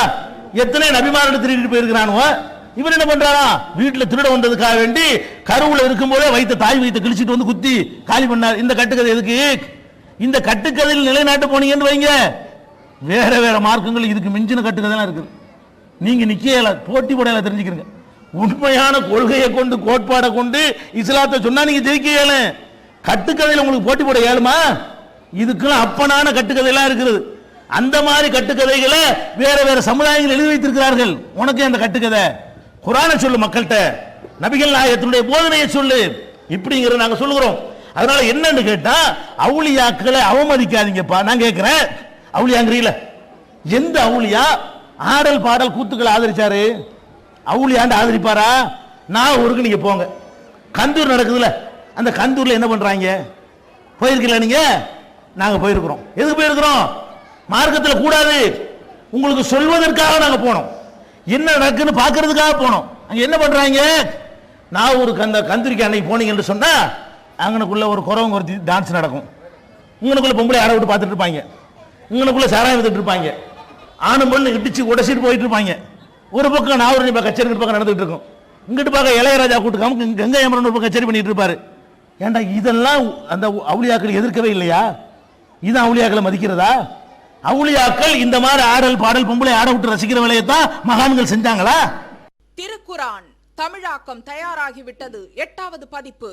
அனைவருக்கும் புரியும் எளிய நடை, தேவைப்படும் வசனங்களுக்கு தெளிவான விளக்கங்கள், கலை சொற்களின் விளக்கங்கள், திருக்குரான் எவ்வாறு அருளப்பட்டது, எவ்வாறு தொகுக்கப்பட்டது என்பது குறித்து முழுமையான விளக்கம், நபிகள் நாயகம் ஸல்லல்லாஹு அலைஹி வஸல்லம் காலம் முதல் இன்று வரை குர்ஆன் பாதுகாக்கப்பட்ட வரலாறு, திருக்குரான் இறைவனின் வார்த்தைகள் என்பதற்கான அடுக்கடுக்கான ஆதாரங்கள், முந்தைய பதிப்புகளை விட மெருகூட்டப்பட்ட செய்திகள், கூடுதலான பக்கங்கள், அழகிய வடிவமைப்பு, உயர்தரமான பைண்டிங். விலை ரூபாய் 300 மட்டுமே. வெளியீடு மோன் பப்ளிகேஷன்ஸ், நம்பர் 83/3, மூர் தெரு, மண்ணடி, சென்னை 1. போன் 65690810. அந்த திட்டச்சேரியில மன்சூர் நாதாவுக்கு என்ன கந்திரி போட்டாங்க. அதுல என்ன எழுதுறாங்க தெரியுமா? இத்தனாம் தேதி பிறையெல்லாம் போட்டுவிட்டு மகானுடைய கந்தூரி நடைபெற உள்ளது. அன்றைய தினம் ஜெயபாரதி அவர்களுடைய சிறப்பு நடனம் இருக்கிறது, அதை பார்த்துவிட்டு மகான்களுடைய நல்லாசி பெற்று செல்லுமாறு கேட்டுக்கொள்கிறோம். இப்படிக்கு நாட்டாண்மை பஞ்சாயத்தார்கள் அதான் முக்கியம். இப்படி ஒரு பொறுக்கி போடல இந்த நோட்டீஸை போட்டவன் யாரு? நாட்டாண்மை பஞ்சாயத்தார்கள். அப்ப அங்க பேசிமாங்கெல்லாம் இல்லையா? உலமாக்கெல்லாம் இல்லையா? மான உள்ள உலமான அந்த பள்ளியில் இருக்கலாமா? எதிர்த்தீர்களா? சட்டை பிடிச்சு கேட்டீர்களா? இது இஸ்லாத்துல கூடான்னு சொன்னீர்களா? எதுக்கு மனுஷனுக்கு பயப்படுறீங்க? நீங்கள் சொல்வதை நிர்வாகிகள் கேட்க வேண்டும். நிர்வாகிகள் உலமாக்களுக்கு மார்க்கம் சொல்றான். உட்கார்னா உட்கார்றாரு, ஓதுண்டா ஓதுறாரு, சினிமா கொட்டைக்கு வேண்டா போறாரு, கல்லு கடையில் பாத்திய வசனா போற. நீ எதுக்கு படிச்ச 7 வருஷம்? நீ மார்க்கத்தை அவனுக்கு சொல்லி கொடுக்கணுமா? அவன் சொல்றதுக்கு நீ தலையாட்டணுமா? என்று உலமாக்களையும் கண்ணியமாக நடத்துங்கள் என்று நாங்கள் சொல்லிக் கொண்டிருக்கிறோம். நீங்கள் கண்ணியமாக நடங்கள், மனுஷனுக்கு பயப்படாதீர்கள். உங்களையும் எங்களையும் படைக்கிறதுக்கு முன்னாடியே அல்லாஹ் ரிஸ்கை எழுதி விட்டான். உனக்கு எவனும் சோறு தர முடியாது, சத்தியத்தை சொல்லு. எத்தனை பள்ளியில் நீக்கிறா பார்ப்போம் என்று தூக்கி போட்டு வெளியே வா. நாங்களாம் சோறு திங்கிற இதெல்லாம் பாத்தியாவோட காலத்திலும் சோறு தின்றோம். அதெல்லாம் கூடாதுன்னு சொன்னோன்னு செத்து போயிட்டோமா? எங்களுக்குரிய ரிஸ்கை எல்லாம் எழுதி ஏன் இந்த நம்பிக்கை உலமாக்களுக்கு இல்லை? இதுதான் நாங்க கேட்கிறோம். ஆக சத்தியத்தின்பால் உறுதியாக நீங்கள் நின்றால் வல்லதீன ஜாஹது ஃபீனா லநஹ்தியன்னஹும் சுபுலனா, யார் நம்முடைய வழியிலே உழைக்கிறாரோ பாடுபடுகிறாரோ அவருக்கு நம்முடைய பல வழிகளை காட்டுவோம். ஏராளமான வழிகள் எல்லாம் திறந்து விட்டு. அதனால அவுலியாக்கள் மகான்களை எல்லாம் நாங்கள் திட்டவில்லை. அவுலியாக்கள் பெயரால் கட்டுக்கதையை கண்டிக்கிறோம். கிறுக்கனையும் பைத்தியக்காரனையும் நீங்கள் அவுலியாக்கள் என்று சொன்னால் அதை கண்டிப்போம். இதை சொன்ன மக்கள்கிட்ட போய் உசுப்பிடுகிறீர்கள். அடுத்து என்ன? அபூஜஹலுடைய இன்னொரு வழிமுறை, ஃபிரௌனுடைய இன்னொரு வழிமுறை. என்ன வழிமுறை? சத்தியத்தை சொன்னோன்னு வைங்கள பார்ப்பாங்க, கேட்காதனால கேட்க போறாங்க, உசுப்பி விட்டாலும் நம்ப மாட்டேங்கிறாங்க. போவாது என்று எத்தனை வாரமா சொல்லிட்டு இருந்தோம், யாராவது கேட்டாங்களா? இம்புட்டு பேர் உட்கார்ந்துருக்காங்க. இது வேற வழியை கையாளணும். என்ன வழி கையாளணும்? மக்களை தூண்டி விட்டுங்க, அட்டிங்க. என்ன சொல்றது? அட்டி ஒத்த பள்ளி வாசல் கூட தூக்கி வெளியே இதுக்கு தள்ளு, தொழ கூடாது என்று சொல்கிறார்கள். இது யார் வழி? அல்லாஹ்வுடைய பள்ளியில அல்லாஹ்வை தொழுவதற்கு தடுப்பது யார் வழி? அபூ ஹனீஃபா வழியா? ஷாஃபி இமாம் வழியா? இது மாலிக் இமாம் வழியா? ஹம்பலி இமாம் வழியா? அல்லாஹ்வுடைய பள்ளியில் தொழக்கூடியவர்களை தடுப்பது யார் வழி? அதுலயும் இவர்களுக்கு அபூஜஹில் தான் முன்மாதிரி, அதுலயும் இவர்களுக்கு ஃபிரௌன் தான் முன்மாதிரி. நபிகள் நாயகம் ஸல்லல்லாஹு அலைஹி வஸல்லம் இன்னைக்கு போர்டு போட்டிருக்காங்க இல்லங்க, அடே நீ போர்டு போட்டிருக்கிறிய, ஒரு அல்லாஹ்வுக்கு பயந்து தொலை வர்றவன் வெறுத்து போய் போங்கடா பள்ளி வேணாம் ஒண்ணு வேணாம் நான் பழையபடி ரசிகர் மன்றம் வைக்கிறேன் என்று போய்விட்டால் அந்த பாவத்தை நீ சுமக்க தயாரா? முத்தவள்ளி சுமக்க தயாரா? மெம்பர்கள் சுமக்க தயாரா? உலமாக்கள் அதை சேர்த்து சுமக்க தயாரா? நடிகனுக்கு பின்னாடி போனவன், நடிகைக்கு பின்னாடி போனவன் எல்லாம், அரசியல்வாதிகளுக்கு பின்னாடி போனவன் எல்லாம் அல்லாஹ்வுடைய பள்ளியை வந்து நிறைக்கக்கூடிய ஒரு காட்சி உண்டாகி கொண்டிருக்கிறது. பார்த்து சந்தோஷப்படக்கூடிய நீ செய்யாத வேலையை இந்த ஜமாத்து செய்கிறது என்று ஊக்குவிக்க வேண்டிய நீ வராது, தொப்பி இல்லாமல் வராது, அது இல்லாம வராது, வரலாற்றின வராது சொல்றிய. இது யார் செஞ்ச வேலை? குர்ஆனில் அல்லாஹ் சொல்லுகிறான், வமன் அலமு மிம்மன் மனா மசாஜிதல்லாஹி அன் யுذكر பி அஸ்மு வஸாஃபி ஹராபிஹா உலாயிக மா கான லஹும் அன் யதுகுலுஹா இல்லா ஹாயிபீன். அல்லாஹ்வுடைய பள்ளியில அவனுடைய பெயரை துதிப்பதை தடுக்கிறானே, அவனை விட அநியாயக்காரன் யார்? அல்லாஹ் கேட்கிறான், திருடின அநியாயமா? அநியாயம் தான். கொலை செஞ்ச அநியாயமா? அநியாயம் தான். விபச்சாரம் பண்ண அநியாயம் தான். அதுக்கெல்லாம் மேல பெரிய அநியாயம் யார்? எது தெரியுமா? அல்லாஹ் கேட்கிறான், வமன் அலமு, மிகப்பெரிய அநியாயக்காரன் யார்? யாரை விட? மிம்மம் மனா மசாஜிதல்லாஹ், அல்லாஹ்வுக்கு சொந்தமான மஸ்ஜிதுகளை விட்டு ஐ யுذكر பி ஹஸ்முஹு, அவனுடைய ஆலயத்தில் அவனுடைய பெயரை சொல்வதை தடுக்கிறானே, அவனை விட அநியாயக்காரன் யார்? யார் கேட்கிறா? அல்லாஹ் குர்ஆன்ல கேட்கிறான். இந்த அநியாயத்தை செய்ய இது யாருடைய வேலை? இது நபிகள் நாயகம் ஸல்லல்லாஹு அலைஹி வஸல்லம் அவர்கள் காபத்துல்லாவில் தொழுதார்கள். காபத்துல்லா எதுக்கு கட்டப்பட்டது? ஒரு அல்லாஹ்வை வணங்குவதற்காக கட்டப்பட்டது. இப்ராஹிம் அல்லாஹ்வுடைய படைப்புகளிலே மிகச்சிறந்த நபிகள் நாயகம் ஸல்லல்லாஹு அலைஹி வஸல்லம் அந்த இப்ராஹிமை பார்த்து பொறாமைப்பட்டார்களே, அப்படிப்பட்ட இப்ராஹிம் நபியால் இஸ்மாயில் நபியால் கட்டப்பட்டது, புனர் நிர்மாணம் செய்யப்பட்டது காபா ஆலயம். அல்லாஹ்வை வணங்குவதற்காக கட்டப்பட்ட அந்த ஆலயத்திலே போய் அல்லாஹ்வுடைய தூதர் தொழுகிறார்கள். தொழும்போது என்ன செய்தார்கள்? வரக்கூடாது என்றார்கள். மீறி போகும்போது என்ன செஞ்சார்கள்? சஜிதாவிலே கிடந்த ரசூல் ஸல்லல்லாஹு அலைஹி வஸல்லம் அவர்களுடைய கழுத்தின் மீது ஒட்டகத்தினுடைய மலக்குடலை கொண்டு வந்து வைத்து அவர்கள் எழுந்திருக்க முடியாமல் துடிப்பதை பார்த்து கைகொட்டி சிரித்தார்கள் அபூ லஹப் வகைராக்கள். அதை நீங்க செய்றீங்களா இல்லையா? நீங்க இந்த மாதிரி தொழுதுட்டு அவளத்துக்கு போடுறீங்களே, பள்ளிவாசல் விட்டு விரட்டுறீங்களே, இது உங்களுக்கு வழிகாட்டி அபூ ஜஹிலா ரசூலுல்லாஹ்வா? அல்லாஹ் கேட்கிறான், அரைத்தல்லதி என்ஹா அபுதன் இதா சல்லா, தொழுகிற நமது அடியாரை தடுக்கிறானே.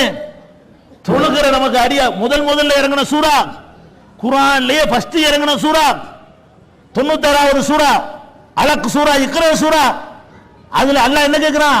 அரைத்தல்லதி என்ஹா அபுதன் இதா சல்லா, தொழுகிற எனது அடியாரை முகமதை தடுக்கிறானே, அவனை பார்த்தீரா அப்படின்னு கேட்டு அல்லாஹ் சொல்லுகிறான், கல்லால இல்லம் என்தகி, இந்த போக்கிலிருந்து அவன் விலகி கொள்ளவில்லையானால், எந்த போக்கிலிருந்து? பள்ளி வாசலுக்கு வராதே என்று தடுக்கிறானே ஒரு அடியாரே, அதிலிருந்து விலகி கொள்ளவில்லையானால் லனஸ்ஃபாம் பின் நாசியா, அவனுடைய முன் குடுமியை நாம் பிடிப்பேன். அல்லாஹ் சொல்றான்.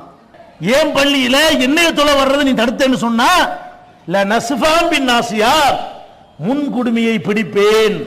நாசியத்தின் காதிபத்தின் காத்தியா, பொய் சொல்லி கொண்டிருந்த, குற்றம் இழைத்துக் கொண்டிருந்த உன்னுடைய குடுமியை நாம் பிடிப்பேன். ஃபல்யது நாதியா, அவன் சபையை அவன் கூட்டட்டும், ஜமாத்துல் உலமாவை கூட்டட்டும், முத்தவல்லிகள் சபையை கூட்டட்டும், ஊரை கூட்டட்டும். சனது ஜபானியா, நானும் கூட்டுறேன் நரகத்துடைய காவலர்களை. அல்லாஹ் சொல்றான், நான் வந்து நரகத்து காவலர்கள் நான் கூப்பிடுறேன், நீ உன் சபையை நீ கூட்டு. என்ன விளங்குது? அல்லாஹ்வுடைய ஆலயம் நான் கேட்கிறேங்க, ஏன் வீடு இது, ஏன் வீட்டுல நான் கூப்பிடுறேன் வாங்கன்னு உங்களை, நீங்க வர்றீங்க, வாசல்ல ஒருத்தன் அந்த வீட்டுக்கு சொந்தம் இல்லாத ஒருத்தன் இருந்துகிட்டு இந்த வீட்டுக்கு வராதுன்னு சரியா வருமா? அட ஏன் வீட்டுக்கு வரக்கூடாதுன்னு சொல்ல நீ யாரு அப்படின்னு ஒரு மனுஷனுக்கு இருக்கிற ரோசம் அல்லாஹ்வுக்கு இருக்காதா? அல்லாஹ்வுடைய பள்ளிக்கு எப்படி போறோம்? கூப்பிட்டதுனால போறோம். வாங்க மாத்துப்ப ஹய்யால ஸலாங்கறீல, ஏன் தொழுகைக்கு வான்னு கூப்பிட்ட? என்ன போடு? தொப்பியோடு வா போடு, வாங்க மாத்து. நீ தான் ஹய்யால ஸலான்னு கூப்பிடுற தொழுகைக்கு வாண்டு, ஹய்யால் அல் ஃபலான்னு விருந்துக்கு பத்திரிகையும் கொடுத்துப்புட்டு வாண்டு சொல்லி கூட்டுப்புட்டு வரும்போது விரட்டி வாங்க நிப்பாட்டி வரமாட்டோம், வாங்க நிப்பாட்டி பள்ளியாசல் டிக்ளேர் பண்ணி போயிருவோம், வேற பள்ளி கட்டிக்கிறோம், வாங்க நிப்பாட்டி நீ தானே கூப்பிடுற. மார்க்கம் என்ன சொல்லுது? ஹய்யால் அஸ்ஸலா தொழுகைக்கு வாருங்கள், ஹய்யால் அல் ஃபலா வெற்றிக்கு வாருங்கள். ரிப்பீட் 2 தடவை சொல்லாதீங்க. தொழுகைக்கு வாருங்கள் 2 தடவை சொல்ற, வெற்றிக்கு வாருங்கள் 2 தடவை சொல்ற. அப்புறம் வந்தா என்ன செய்யற? வராதுங்கிற. அடே தொழுகைக்கு வான்னு கூப்பிட்டியா, துப்பி போட்டு வான்னு கூப்பிட்டியா? தொழுகை தானே கூப்பிட்ட, தொழுகை தானே வர்றோம், அப்புறம் வரட்ட நீ. அப்ப இவர் என்ன நினைக்கிறாங்க? அல்லாஹ்வுடைய பள்ளியை நிர்வகிக்கிற பொறுப்பு தான் உங்களுக்கு. நிர்வகிக்கிறேன் என்ன கலர்ல வெள்ளை அடிக்கலாம், அசரத்துக்கு எவ்வளவு சம்பளம் கொடுக்கலாம், கரண்ட் பில் எவ்வளவு கட்டலாம், எவ்வளவு பாய் மாத்தலாம், பழைய பாய் எப்ப புதிய பாயை மாத்தலாம், அதைத்தான் நீ தீர்மானிக்கணுமே தவிர எவன் தொழுவலாம் எவன் தொழக்கூடாதுன்னு தீர்மானிக்க நீ யாரு? நபிகள் நாயகம் ஸல்லல்லாஹு அலைஹி வஸல்லம் காலத்தில் முனாஃபிக்குகள் பள்ளிக்கு வந்தார்கள். யார் வந்தாங்க? அடே நான் கெட்டவன வை முனாஃபிக்கு ரசூலுல்லாஹ் தடுத்தாங்களா? அல்லாஹ் குர்ஆன்ல என்ன சொல்றான்? இதா காமு இல ஸலாத்தி காமு குஸாலா. முனாஃபிக்குகள் சந்தர்ப்பவாதிகள். முனாஃபிக்குன்னா யாருன்னு தெரியுதா? அவங்க இஸ்லாத்தை ஏற்காதவர்கள். நபிகள் நாயகத்திட்ட வந்து இன்னாமாக்கும் உங்களை சேர்ந்தவர் காலு ஆமன்னா நாங்கள் மூமின்கள் என்று சொல்வார்கள். வைதா ஹலவிலா ஷயாத்தீனியும் காலு இன்னாமாக்கும் இன்னமா நஹனு முஸ்தஹ்சிஊன். அவங்களுடைய சைத்தான்கள்ட்ட போனார்களே ஆனால் உங்களை சேர்ந்தவர்கள் சொல்வார்கள். இங்க ஒரு வேஷம் அங்க ஒரு வேஷம். இப்படி ஒரு கூட்டம் ரசூலுல்லாஹ் காலத்தில் இருந்தது. அவர்கள் பள்ளிக்கு வந்தார்கள். அதுக்கு தான் அல்லாஹ் ஃபைலுல் லில் முஸல்லீன் தொழுகையாளிகளுக்கு கேடுதான். அல்லதீன ஹும் ஃபீ ஸலாத்திஹிம் சாஹூன் தொழுகையிலே கேர்லெஸ்ஸாக தொழுகிறார்களே அவர்களுக்கு கேடுன்னு அல்லாஹ் சொல்றானே அது இவங்களுக்கு தான். துப்பிக்கு ஏதாவது ஆதாரம் இருக்குதா? இல்ல. தலப்பாவோட ரசூலுல்லாஹ் மட்டும் தான் கட்டினாங்களா? அபூஜஹல் தலப்பா கட்டியிருந்தான். தலப்பா அரபு நாட்டு கலாச்சாரம். அபூஜஹல் தலப்பா கட்டியிருந்தான், அபூலஹப் தலப்பா கட்டியிருந்தான், எதிரிகள் கூட தொப்பி போட்டுருந்தாங்கன்னு வருது. அதனால தொப்பி மார்க்கம் ஆயிருமா? அப்ப தொப்பிங்கிறது மார்க்கத்தில் சொல்லப்பட்டது இல்ல. தாடி அப்ப ஒட்டு தாடி வாங்கி வை. தொப்பி பிளாஸ்டிக் தொப்பி வைக்கிறீங்களா? தொப்பி இல்லாதவனுக்கு தோடு கூட மாட்டி விடுறாங்க. தோடுகிட்டு இருக்கும் போது எடுத்து கவுத்தி விடுறாங்க பள்ளிவாசல்ல. இதை பண்றீங்கள? அப்ப தாடியோட வா, இல்லாட்டி ஒட்டு தாடி ஒட்டிக்க வாங்கி வை. அடே தாடி மார்க்கத்தில் வலியுறுத்தப்பட்ட சுன்னத்தனி வர்றான், என்னென்னவோ பண்றான். இது உனக்கு என்னத்துக்கு? ஏன் தொழுகையாளிகள் தடுக்கிற? இந்த பாவத்தை எங்க போய் சுமக்க போற? இது எப்படி கழுவுவ?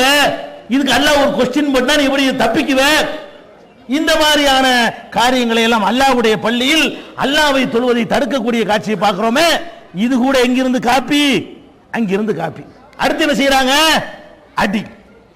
அடுத்து என்னது? வன்முறை, கைகலப்பு. எவ்வளவு வன்முறை சண்டை வருத. நம்ம எங்கேயாவது வன்முறை பண்ணிருக்கோமா? நாங்க இது மார்க்கத்தில் இருக்குன்னு சொல்றோம். நீ இல்லைண்டா இல்லைன்ட்டு போன கையை பிடிச்சோமா? உன் விரல பிடிச்சி ஆட்டணும் இல்ல.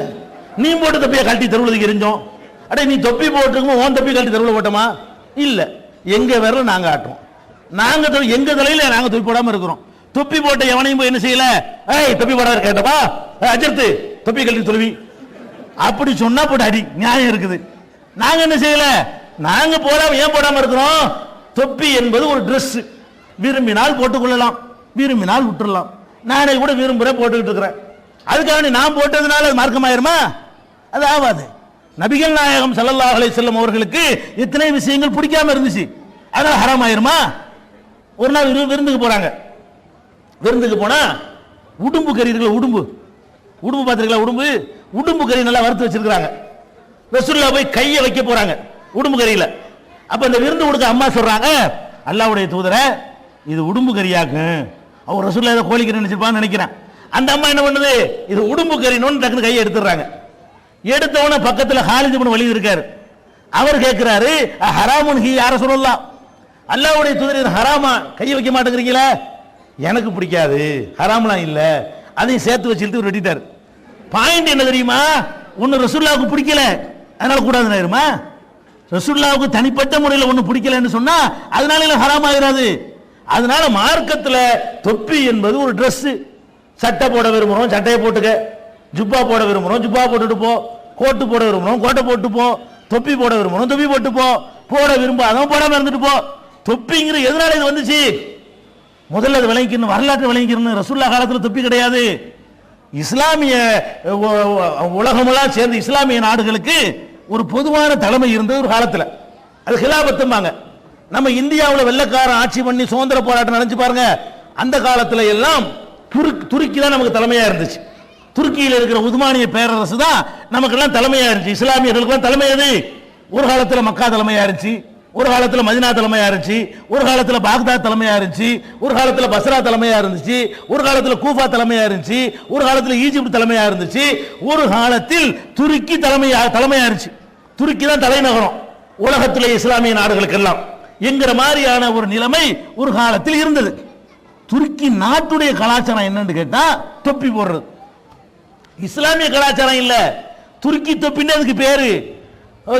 கலீல் ரஹ்மான் ரியாஜி நான் சொன்னேன், அவர் போட்டிருப்பாரு, கிட்டத்தட்ட ஒரு 2 முழம் இருக்கும், இவ்வளவு பெரிய தொப்பி. அது அப்புறம் கொஞ்சம் ஒன்று இருக்கு, அதில் அந்த மாதிரி சிவப்பு கடல் இப்படி போட்டு துருக்கி தொப்பின்னு அதுக்கு பேரு. அதில் ஆஃப் சைஸ் வேற இருக்கும். அந்த துருக்கியர்களுக்கும் அந்த வெள்ளையர்களுக்கும் நடந்த அந்த யுத்தங்களுடைய படங்கள்லாம் பழைய காலத்து ஓவியங்களில் பார்த்தீங்கன்னா துருக்கி ராணுவம் தொப்பி போட்டிருக்கும். அவங்க தொப்பி இல்லாமல் அதை வச்சு கண்டுபிடிச்சிக்கலாம். அப்ப துருக்கியர்களுடைய கலாச்சாரம் என்ன? தொப்பி போடுவது. துருக்கி நம்ம இஸ்லாமிய நாடுகளுக்கு தலைமை தாங்கினதுனால நம்மளால என்ன பண்ணிவிட்டான், ஓ துருக்கியில தலைமை, துருக்கியில தொப்பி போடுறாங்கல்ல, அப்ப அதான் இஸ்லாம் விளங்கிட்டான். அன்னைக்கு வந்ததுதானுங்க இது. அதுக்கு முந்தைய ஏது தொப்பி இஸ்லாத்துல இருந்துச்சு? ஒரு 100 வருஷத்துக்கு முன்னாடி இஸ்லாமிய சின்னமா ஆக்கப்பட்டுச்சு துருக்கியர்களால். அதனாலதான் உங்களுக்கு பேரே என்ன? உங்களை மற்ற சமுதாயத்துக்காரன் எப்படி சொல்லுவான்? துலுக்கங்கிறானா? துலுக்கன் அல்ல, அது துருக்கன், துருக்கிக்காரன். நமக்கு தலைமை துருக்கியா இருந்ததுனால நம்மள என்ன சொன்னா, நீ துருக்கிக்காரன், துருக்கன். பாரதியார் கூட எப்படி படிப்பாரு? தில்லி துருக்கர் செய்த வழக்கம் அடிப்பாரு. தில்லியில உள்ள துருக்கர்கள், துருக்கர் முஸ்லீம் சொல்றாரு, நமக்கெல்லாம் தலைமை துருக்கியா இருந்துச்சான். அதனால நமக்கு என்ன பேரா? இந்தியா காரங்களே நம்ம துருக்கருங்கிறாரு. திக்கை வணங்கும் துருக்கர். நம்ம திசையை வணங்குறோமா? நம்ம திசையெல்லாம் வணங்கல. அவர் பாரதியாருக்கு அறியாம அவர் நம்ம திசையை வணங்குறமா நினைச்சுக்கிட்டு திக்கை வணங்கும் துருக்கருங்கிறாரு. அந்த துருக்கர் தான் துலுக்கன் ஆனது. துருக்கர் என்று சொல்லி அதுதான் எப்படி மாறினுச்சு? துலுக்கன்னு மாறினது. அப்ப அவங்க தொப்பி போட்டாங்க என்பதுதான் தொப்பி இஸ்லாமிய சின்னமாக ஆக்கப்பட்டது காரணமே தவிர ரசூலுல்லாஹ் காலத்திலிருந்து 13 நூற்றாண்டுகளாக எந்த காலகட்டத்திலும் தொப்பி இஸ்லாமிய சின்னமாக இருந்ததே இல்லை. இந்த கடைசி நூற்றாண்டில் தான் துருக்கியர்கள் கையில அந்த ஆட்சி வந்த பிறகுதான் தொப்பி இஸ்லாமிய சின்னம் ஆக்கப்பட்டுச்சு. இது எப்படி இஸ்லாம் ஆகும்? இத்தனை கேட்கிறோம். நபிகள் நாயகம் போட சொன்னாங்கடா, சொல்லு போடுவோம். அவங்க போட சொல்லலன்னா விருப்பத்தில் விடு, விரும்பினவன் தலப்பா கட்டிக்க, விரும்பினவன் தொப்பி போட்டுக்கன்னு சொல்றோம். அப்ப இந்த மாதிரியான விஷயங்கள் இருக்கிறது. அது போக சில விஷயங்களை நம்ம மசாயங்கள் சில சட்டங்கள் சொல்லுவோம்ல, அதை எப்படியெல்லாம் திசை திருப்பலாம்னு அதுல அந்த ஈசா நபி விஷயமா திருப்பின மாதிரி அவர்கள் திருப்பக்கூடிய ஒரு மேட்டர் என்ன தெரியுமா? இப்ப டவுசர், அது சொல்ல வேண்டியிருக்கு. நமக்கு டவுசர் கட்சின்னு பேர் வச்சிருக்கானோ இப்ப. அப்ப இவங்களுக்கு பாருங்களேன், அதாவது இஸ்லாத்தை பற்றி கொஞ்சம் கூட ஒரு மரியாதை இல்லாம, அல்லாஹ்வை பத்தின அச்சம் இல்லாம, நபிகள் நாயகத்தை பத்தியும் சஹாபாக்களை பத்தியும் எந்த ஒரு மரியாதையும் இல்லாம இந்த வாசகத்தை யார் விமர்சிக்கிறார்? குர்ஆன் ஹதீஸ் சொல்லக்கூடியவர்களை விமர்சிக்கிற அளவுக்கு ஆகிவிட்டார்கள். எவ்வளவு கேவலம் பாத்தீங்களா? நம்ம என்ன எழுதணும்? நபிகள் நாயகம் ஸல்லல்லாஹு அலைஹி வஸல்லம் அவங்களுடைய காலத்தில் நீங்க போட்டுக்கிற மாதிரி ஆளுக்கு 25 சட்டை இருக்கவில்லை, நீங்க போட்டுக்கிற மாதிரி ஆளுக்கு 15 வேட்டி இருக்கவில்லை. அப்ப நபிகள் நாயகம் ஸல்லல்லாஹு அலைஹி வஸல்லம் காலத்துல என்ன இருந்துச்சு? ஒரு போர்வையை போர்த்திக்கிடுவாங்க. அந்த போர்வையை போர்த்தி கொண்டுதான் வெளியே நடமாடுவாங்க, தொழுவும் போது போட்டுக்குவாங்க. இந்த மாதிரியான முறையில் தான் ரசூலுல்லாஹ் காலத்தில் ட்ரெஸ் இருந்தது. அப்ப அந்த மாதிரி இருந்ததுனால ரசூலுல்லாஹ் என்ன பண்ணுவாங்க? சில இடங்கள்ல வெளியே போனாங்கன்னு சொன்னா அவங்களுடைய இந்த முழங்கால் வரைக்கும் கூட அந்த இறங்காது.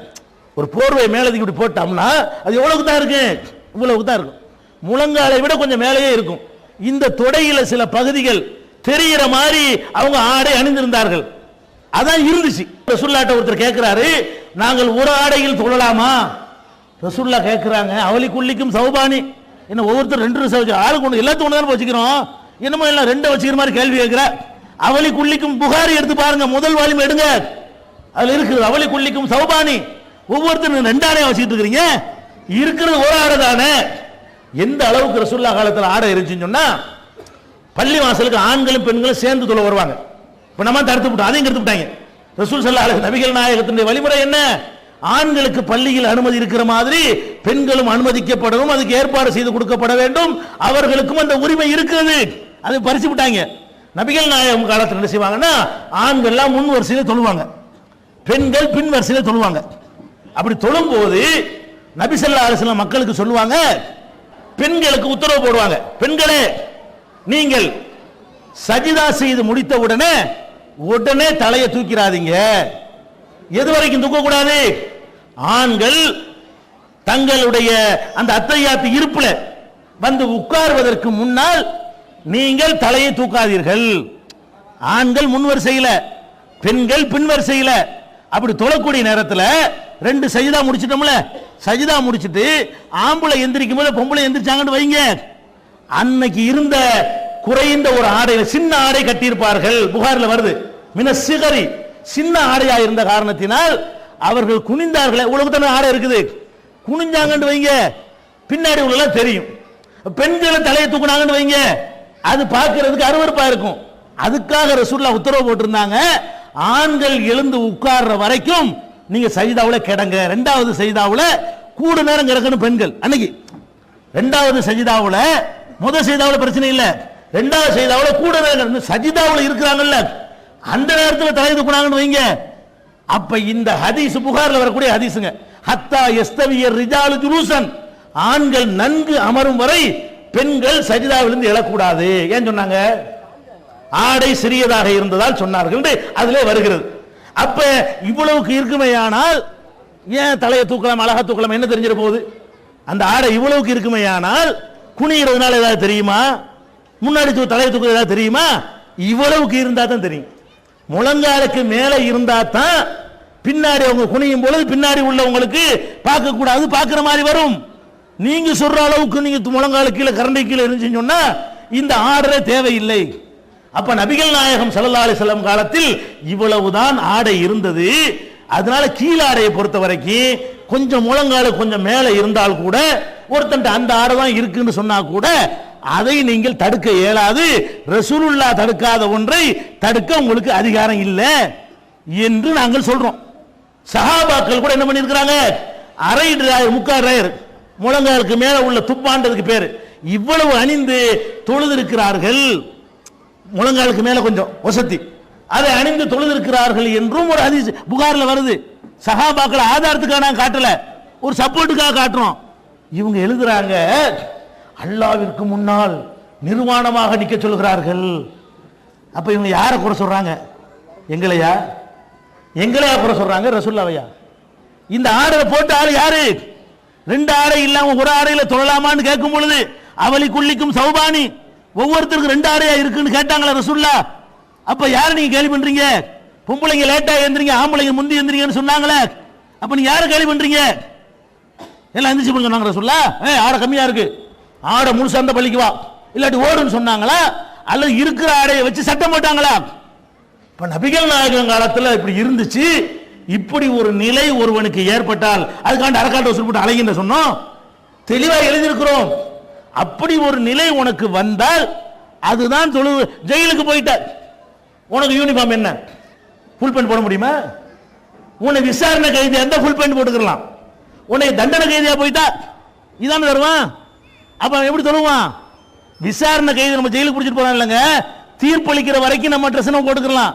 இவனுக்கு 7 வருஷம் தண்டனை, 3 வருஷம் தண்டனை ஆகிட்டான்னு வைங்க, அப்புறம் யூனிஃபார்ம், அந்த யூனிஃபார்ம் தான் நீங்க போடணும், இவ்வளவுக்கு இருக்கு. இவன் எப்படி சொல்லுவான்? அப்பதான் நினைச்சு பார்த்தோம், ரசூலுல்லாஹ் வந்து அதுக்கு வழி காட்டுறாங்க பாருங்க.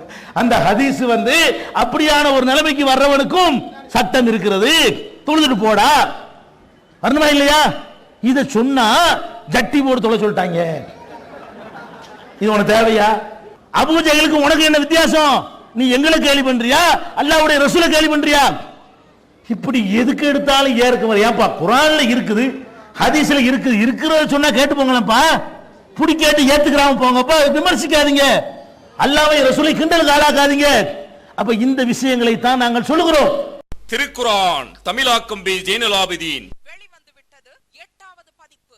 அனைவருக்கும் புரியும் எளிய நடை, தேவைப்படும் வசனங்களுக்கு தெளிவான விளக்கங்கள், கலை சொற்களின் விளக்கங்கள், திருக்குர்ஆன் எவ்வாறு அருளப்பட்டது, எவ்வாறு தொகுக்கப்பட்டது என்பது குறித்து முழுமையான விளக்கம். நபிகள் நாயகம் ஸல்லல்லாஹு அலைஹி வஸல்லம் காலம் முதல் இன்று வரை குர்ஆன் பாதுகாக்கப்பட்ட வரலாறு, திருக்குர்ஆன் இறைவனின் வார்த்தைகள் என்பதற்கான அடுக்கடுக்கான ஆதாரங்கள், முந்தைய பதிப்புகளை விட மெருகூட்டப்பட்ட செய்திகள், கூடுதலான பக்கங்கள், அழகிய வடிவமைப்பு, உயர்தரமான பைண்டிங். விலை ரூபாய் 300 மட்டுமே.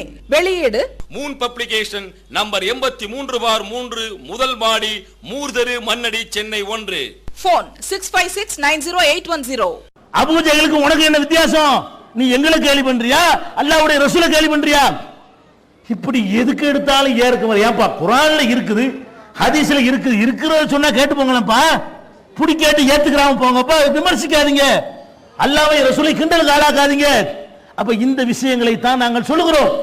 ஒரு அடிப்படையை நான் சொல்லி முடித்துக் கொள்கிறேன். என்ன அடிப்படை என்றால், இவங்க எதிர்ப்பதற்கு ஒரு காரணம் இருக்கிறது. என்ன அது விளைவிக்கணும்? ஏன் எதுக்குறாங்க தெரியுமா? இந்த உலமாக்களுக்கு தெரியாதா? தெரியும். நாங்க ஒரு குர்ஆன் ஆயத்தை சொல்றோம், நீங்க தமிழாக்கத்தை பார்த்து தெரிகிற உங்களுக்கு தெரியும் போது அரபி படிச்ச அவருக்கு தெரியாதா? கண்டிப்பா தெரியும். நாங்க ஹதீஸை காட்டுறோம், தமிழாக்கம் படிச்ச உங்களுக்கு துப்பாண்டா அர்த்தம் தெரியாது, அவருக்கு தெரியுமா தெரியாதா? தெரியும். ஹத்தா யஸ்தவியர் ரிஜாலு ஜுலூசன், ஆண்கள் உட்கார்ற வரைக்கும் பெண்கள் உயர்த்தாதீங்கன்னு அரபில வாசிக்கிறேனே, அந்த வார்த்தைக்கு அர்த்தம் அவருக்கு தெரியுமா தெரியாதா? தெரியும். உங்களுக்கு தெரியாது, தமிழ்ல உள்ள நம்பிக்கை செய்றீங்க, உங்களை விட அவருக்கு நன்றாக தெரியும். ஏன் எதிர்க்கிறார்கள் கேட்டா, நாங்கள் சொல்லுகிற இந்த போதனை அவங்களுடைய வருமானத்தை பாதிக்கிறது, வேற ஒண்ணும் கிடையாது. அவங்களுடைய அளவுக்கு அதிகமான மரியாதை எதிர்பார்க்கிறாங்களே, அதை பாதிக்கிறது. இந்த மாதிரி எல்லாம் கேவலப்படுத்தாதீங்க நாங்க சொல்றோம்ல, அதான் கோபம். மீலாது விழான்னு கூப்பிடுவோம், நாங்கள் எல்லாம் கூட மீலாது விழா நடத்தியிருக்கிறோம். யாரை கூப்பிட்டோம்? பெரிய காலம் சென்று விட்டார்கள் அந்த அஜத் மரணம் கூப்பிட்டுக்கிறோம். அஜத்துல தபால் வரும், நாங்கள் மீலாது விழாவுக்கு வருவதாக இருந்தால் தந்தி மணி ஆர்டர்ல 1000 ரூபாய் அனுப்பி வைக்கவும். டிஎம்ஓவில் தான் மணி பணம், ஏன்னா சாதாரண கிடைக்காதுல்ல, அதனால டிஎம்ஓ தந்தி மணி ஆர்டர் ஒன்று இருந்துச்சு. அப்ப டிஎம்ஓவில் எங்களுக்கு 1000 ரூபாய் அனுப்பவும் பாங்க. அப்ப மீலாது விழாவில் ரசூலுல்லாஹ் பத்தி பேசுவதற்கு எவ்வளவு கொடுக்கணும்? அன்னைக்கு 1000 ரூபாய், இன்னைக்கு 2000 3000. இன்னைக்கு கலீல் அஹ்மது கீரனூரி, சைபுதீன் ரசாத் எல்லாம் பேசுறாங்கன்னா சும்மாவா? அங்கேருந்து வந்து பேசுவதற்காக வேண்டி 5000 ரூபாய் காணிக்க கவர்ல வச்சு உருவப்படுது, அதுக்கு தான் திட்டிட்டு போறது. வேற ஒன்று பாயிண்ட்டுக்காக வர்றது இல்ல, பதில் சொல்றதுக்கு வர்றது இல்ல. ஏதோ திட்டுனா 4 பேர் ரசிக்கிறாங்க, காசு கிடைக்குது. அந்த மாதிரி இருந்ததை நாங்கள் இல்லைங்கிறோம். 25 வருஷமா இந்த தௌஹீத் உலமாக்கள் உங்களுக்கு பேசுகிறார்கள். காசு கேட்டோமா? நான் கேட்டேனா? அபு சுஹைல் கேட்டாரா? சைபுல்லா கேட்டாரா?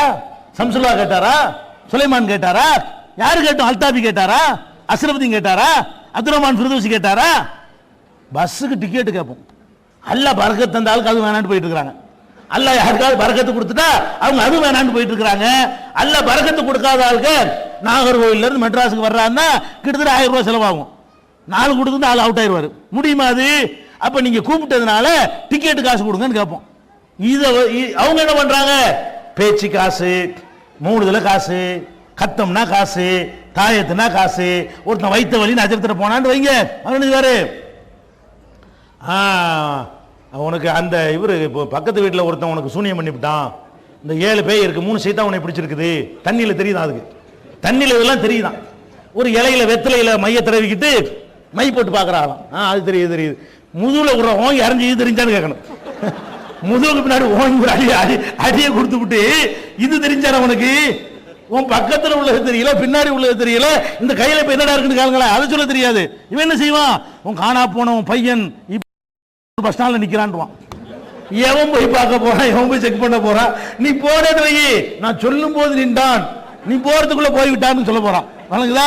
இப்படி அதை காணா போனதை கண்டுபிடிக்கிறாங்கண்ணா, அது பண்றாங்கண்ணா, வைத்த வழி போக்குறாங்கண்ணா, அந்த போய் பிடிச்சிருக்கு. இந்த இப்படி எல்லாம் ஃப்ராட் பண்றார்களே. நல்ல நாள் என்றும் கெட்ட நாள் என்றும் தாயத்து என்றும் தட்டு என்றும் தகடு என்றும் மௌலுது என்றும் பாத்தியா என்றும் கத்தம் என்றும் நூல் என்றும் சுபஹான செத்து போன வீட்டில் போய் கூட 1வது நாளைக்கு பாத்தியா, 2வது நாளைக்கு பாத்தியா, 3வது நாளைக்கு பாத்தியா, 7வது நாளைக்கு பாத்தியா, 40 நாளைக்கு பாத்தியா, 6 மாசம் பாத்தியா, வருஷ பாத்தியா.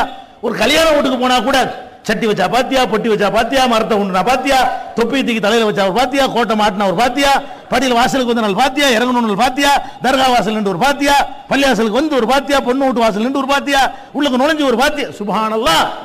இதெல்லாம் இந்த 50 காசுக்காக வேண்டி, 5 ரூபாய்க்காக வேண்டி 7 வருஷம் படிச்ச அந்த படிப்பை நான் கேவலப்படுத்தி தாயத்தியாங்கிறார் சா வீட்டில் போய்கிட்டு. இந்த மாதிரி விஷயம்லாம் தப்புன்னு சொன்னதுனால தாங்க கோவம், வேற ஒண்ணும் இல்லைங்க. எங்க மேல எனக்கு கோவம். சரி, நாங்க சொல்றோம் இதையெல்லாம் செஞ்சா எங்களுக்கு லாபமா நஷ்டமா? நான் கேட்கிறேங்க, இப்படி யோசிச்சு பாருங்க. இந்த காரியங்களை நாங்க செஞ்சா எங்களுக்கு லாபமா நஷ்டமா? மௌலிது ஓதுனா ஏற்கனவே வர்றதோட செதி கூட பத்திரம் வரப்போது அவ்வளவுதானே. ஒருத்தனுக்கு 1000 ரூபாய் வருமானம் வருதுன்னு வைங்களா, 1100 வந்தா வேணான்னு சொல்லுவான். ஏற்கனவே வருது, திரும்ப தாங்க பாத்தி அதையும் தாங்க இதையும் தாங்க வாங்கினா எங்களுக்கு லாபமா நஷ்டமா ஏன் வேணாங்கிறோம். அட இதெல்லாம் எங்களுக்கு தெரியாதா? பேர் வைக்க தெரியாதா? மூணுதவ தெரியாதா? பாத்தியாவது தெரியாதா? நூல் முடிய தெரியாதா? நூல் முடி பெரிய சீனத்து வித்தையா? முடிய வேண்டியதானுங்க. இது பெரிய வேலை, யார் வேணாலும் செய்யலாம். இதை செஞ்சா எங்களுக்கு லாபமா நஷ்டமா? எங்களுக்கும் அதை செய்ய முடியும். வேணாங்கிற என்ன காரணம் யோசிச்சு பாருங்க. அதே மாதிரி என் மரியாதை, ஒரு சபைக்கு போறோம், எல்லாருக்கும் ஒரு கொட்டா கொடுத்துட்டு எங்களுக்கு 2 கொட்டா கொடுத்தா எங்களுக்கு மரியாதை தானே, நல்லது தானே. நாங்களும் சந்தோஷப்படுவோம்ல. ஏன் வேணாங்கிறோம்? எங்களுக்கு திங்க இயலாதா? உங்களுக்கு தான் வயிறு இருக்கா? அப்ப எங்களுக்கு திங்க இயலும்ல, ஏன் வேணாங்கிறோம்? இப்படி யோசிச்சு பார்க்கணும். அதோட விடுங்க, இந்த காசு பணத்தை இழக்கிறதாவது பரவாயில்லைங்க. இதை சொல்றதுனால நாங்க அடி வாங்குறோமே, இது கிறுக்கா பிடிச்சிருக்கு எங்களுக்கு. ஏன் அடி வாங்குறோம்? எத்தனை ஊர்ல அடி வாங்கணும், எத்தனை ஊர்ல வெட்டு வாங்கணும், எத்தனை ஊர்ல உத வாங்கணும், எத்தனை ஊர்ல எங்களை அதான் அவ்வளவு சித்திரவதைப்படுத்திருக்காங்க, கட்டி வச்சு வச்சாங்களா இல்லையா? 2000 பேர் போட்டு ஒருத்தர் மிதிச்சானுங்க. இது எனக்கு தேவையா? அவ்வளவு தாங்கிட்டாங்க சொல்றோம். என்னங்க எதுக்கு சொல்றோம்? உங்களை மாதிரி நாங்க அந்த சொல்ல இருந்துட்டு போயிடாதா? அந்த உங்களை மாதிரி ட்ரெஸ் போட்டு உங்களை மாதிரி கோலத்தில் இருந்துக்கிட்டு உங்களை மாதிரி ஒயிட்டா வந்து உழைக்காம கஷ்டப்படாம அப்படி நீட்டா எங்களுக்கு இருக்க தெரியாதா? யோசிச்சு பார்க்க வேண்டியதெல்லாம் எதுக்கு சொல்றோம்? இது குர்ஆன் ஹதீஸுக்கு மாத்தமானது, இது தப்பு. இது மக்கள் திருத்தினால் இதுக்கு பன்மடங்கு அல்லாஹ் தருவான். எங்க மூலமா ஒருவர் நேர்வழி பெற்றால் அவர் செய்கிற அமல்கள்ல எங்களுக்கு பங்கு உண்டு. அதுக்கான அவர் குறையாது, உங்களுக்கு எதுவும் குறையாது. உங்களுடைய அமல்களில் எங்களுக்கு பங்கு கிடைக்கும். நீங்கள் சில தீமைகளை எங்களுடைய பிரச்சாரத்தை கேட்டு விட்டு விட்டால் அதுல எங்களுக்கு ராயல்டி, எங்களுக்கு தாறுமாறாக மறுமையில் நன்மை கிடைக்க வேண்டும் என்பதற்கு தான் இந்த வழியை தேர்ந்தெடுத்திருக்கமே தவிர, உலகத்தில் எங்களுக்கும் வாழ ஆசை இருக்கு, எங்களுக்கு வரதட்சணை வாங்க தெரியாதா? எங்க பிள்ளைக்கு வாங்க தெரியாதா? எங்களுக்கு வாங்க தெரியாதா? ஏன் வேணாங்கிறோம்? அப்ப இந்த அடிப்படையை புரிந்து கொள்ள வேண்டும்.